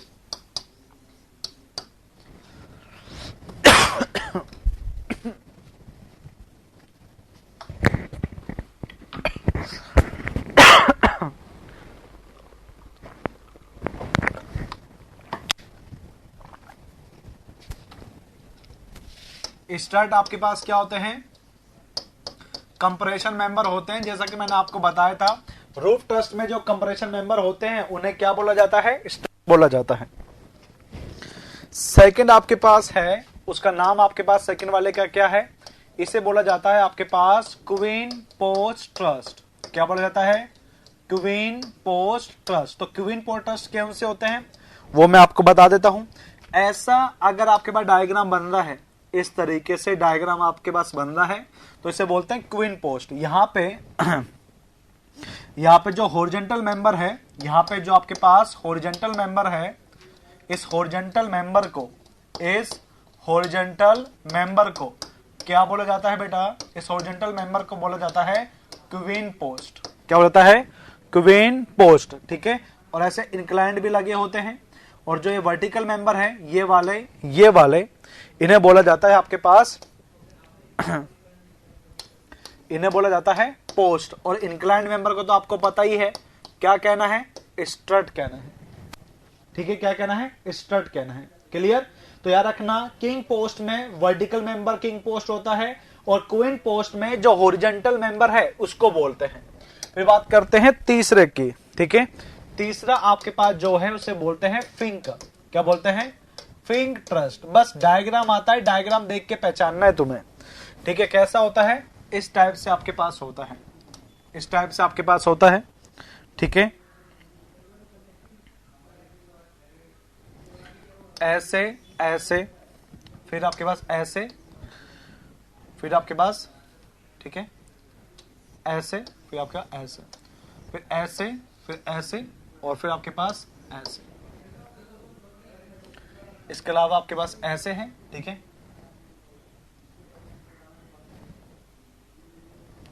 और इसके अलावा आपके पास ऐसे। ये आपके पास बन गया किसका? फिंक। चौथा जो आपके पास है उसे बोलते हैं आपके पास होवी, होवी ट्रस्ट। होवी ट्रस्ट आपके पास कैसा होता है? होवी ट्रस्ट आपके पास कैसा बनता है ये बता देता हूं। इस तरीके से बनता है, यहां पर, फिर आपके पास ऐसे, फिर ऐसे, फिर ऐसे, फिर ऐसे। ये आपके पास होवी ट्रस्ट है। फिंक का स्पान ज्यादा होता है क्या सर? हाँ बेटा, फिंक का स्पान ज्यादा होता है, बहुत सारे होते हैं। टोटल मिला के जो आपके पास ट्रस्ट हैं वो 35 हैं, 35 ट्रस्ट हैं। इम्पॉसिबल है याद रखना सभी के डायग्राम के साथ में।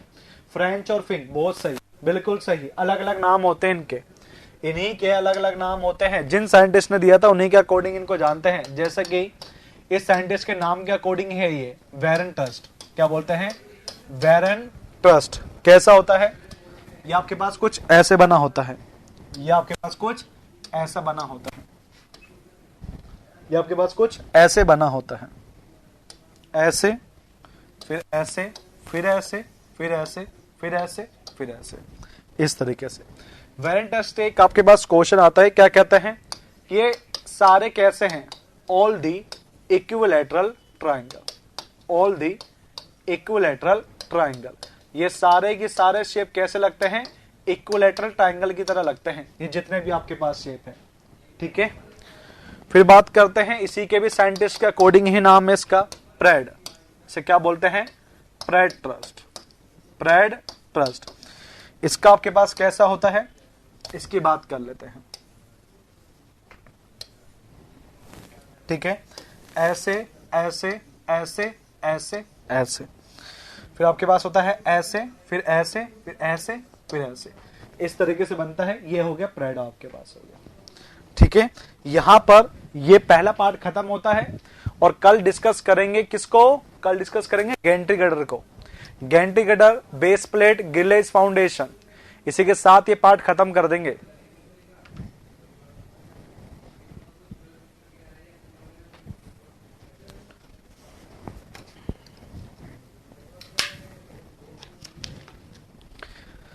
ठीक है?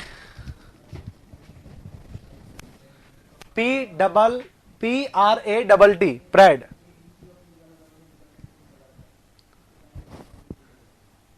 PRADD।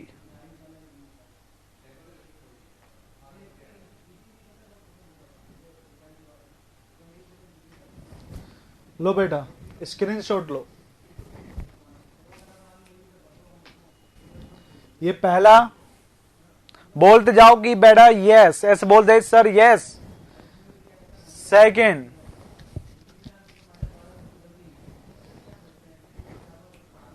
थर्ड,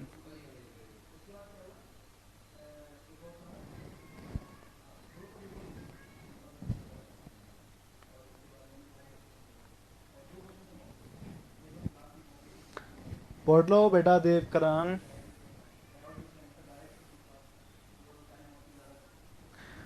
ये सारे, हाँ पिच, अरे स्लोप वाले ही तो हैं सारे, ये सारे स्लोप वाले ही तो हैं, और स्लोप वाले को ही तो पिच कहते हैं।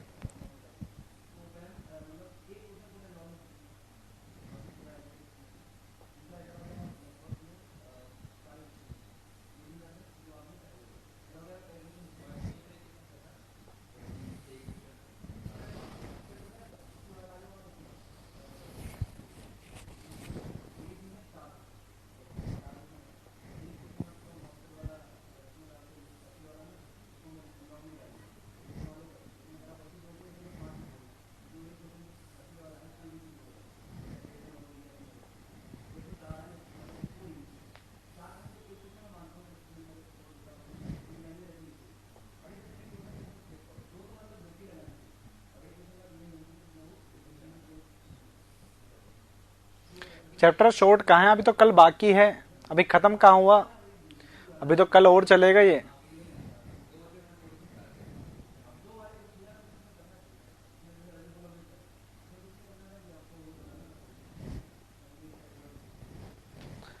ठीक है, कल मिलते हैं आप लोगों से अगेन। तब तक के लिए हंसते रहो, मुस्कुराते और बेटा पढ़ते रहो। ठीक है डियर, अगेन आपसे मिलेंगे कल तुमसे।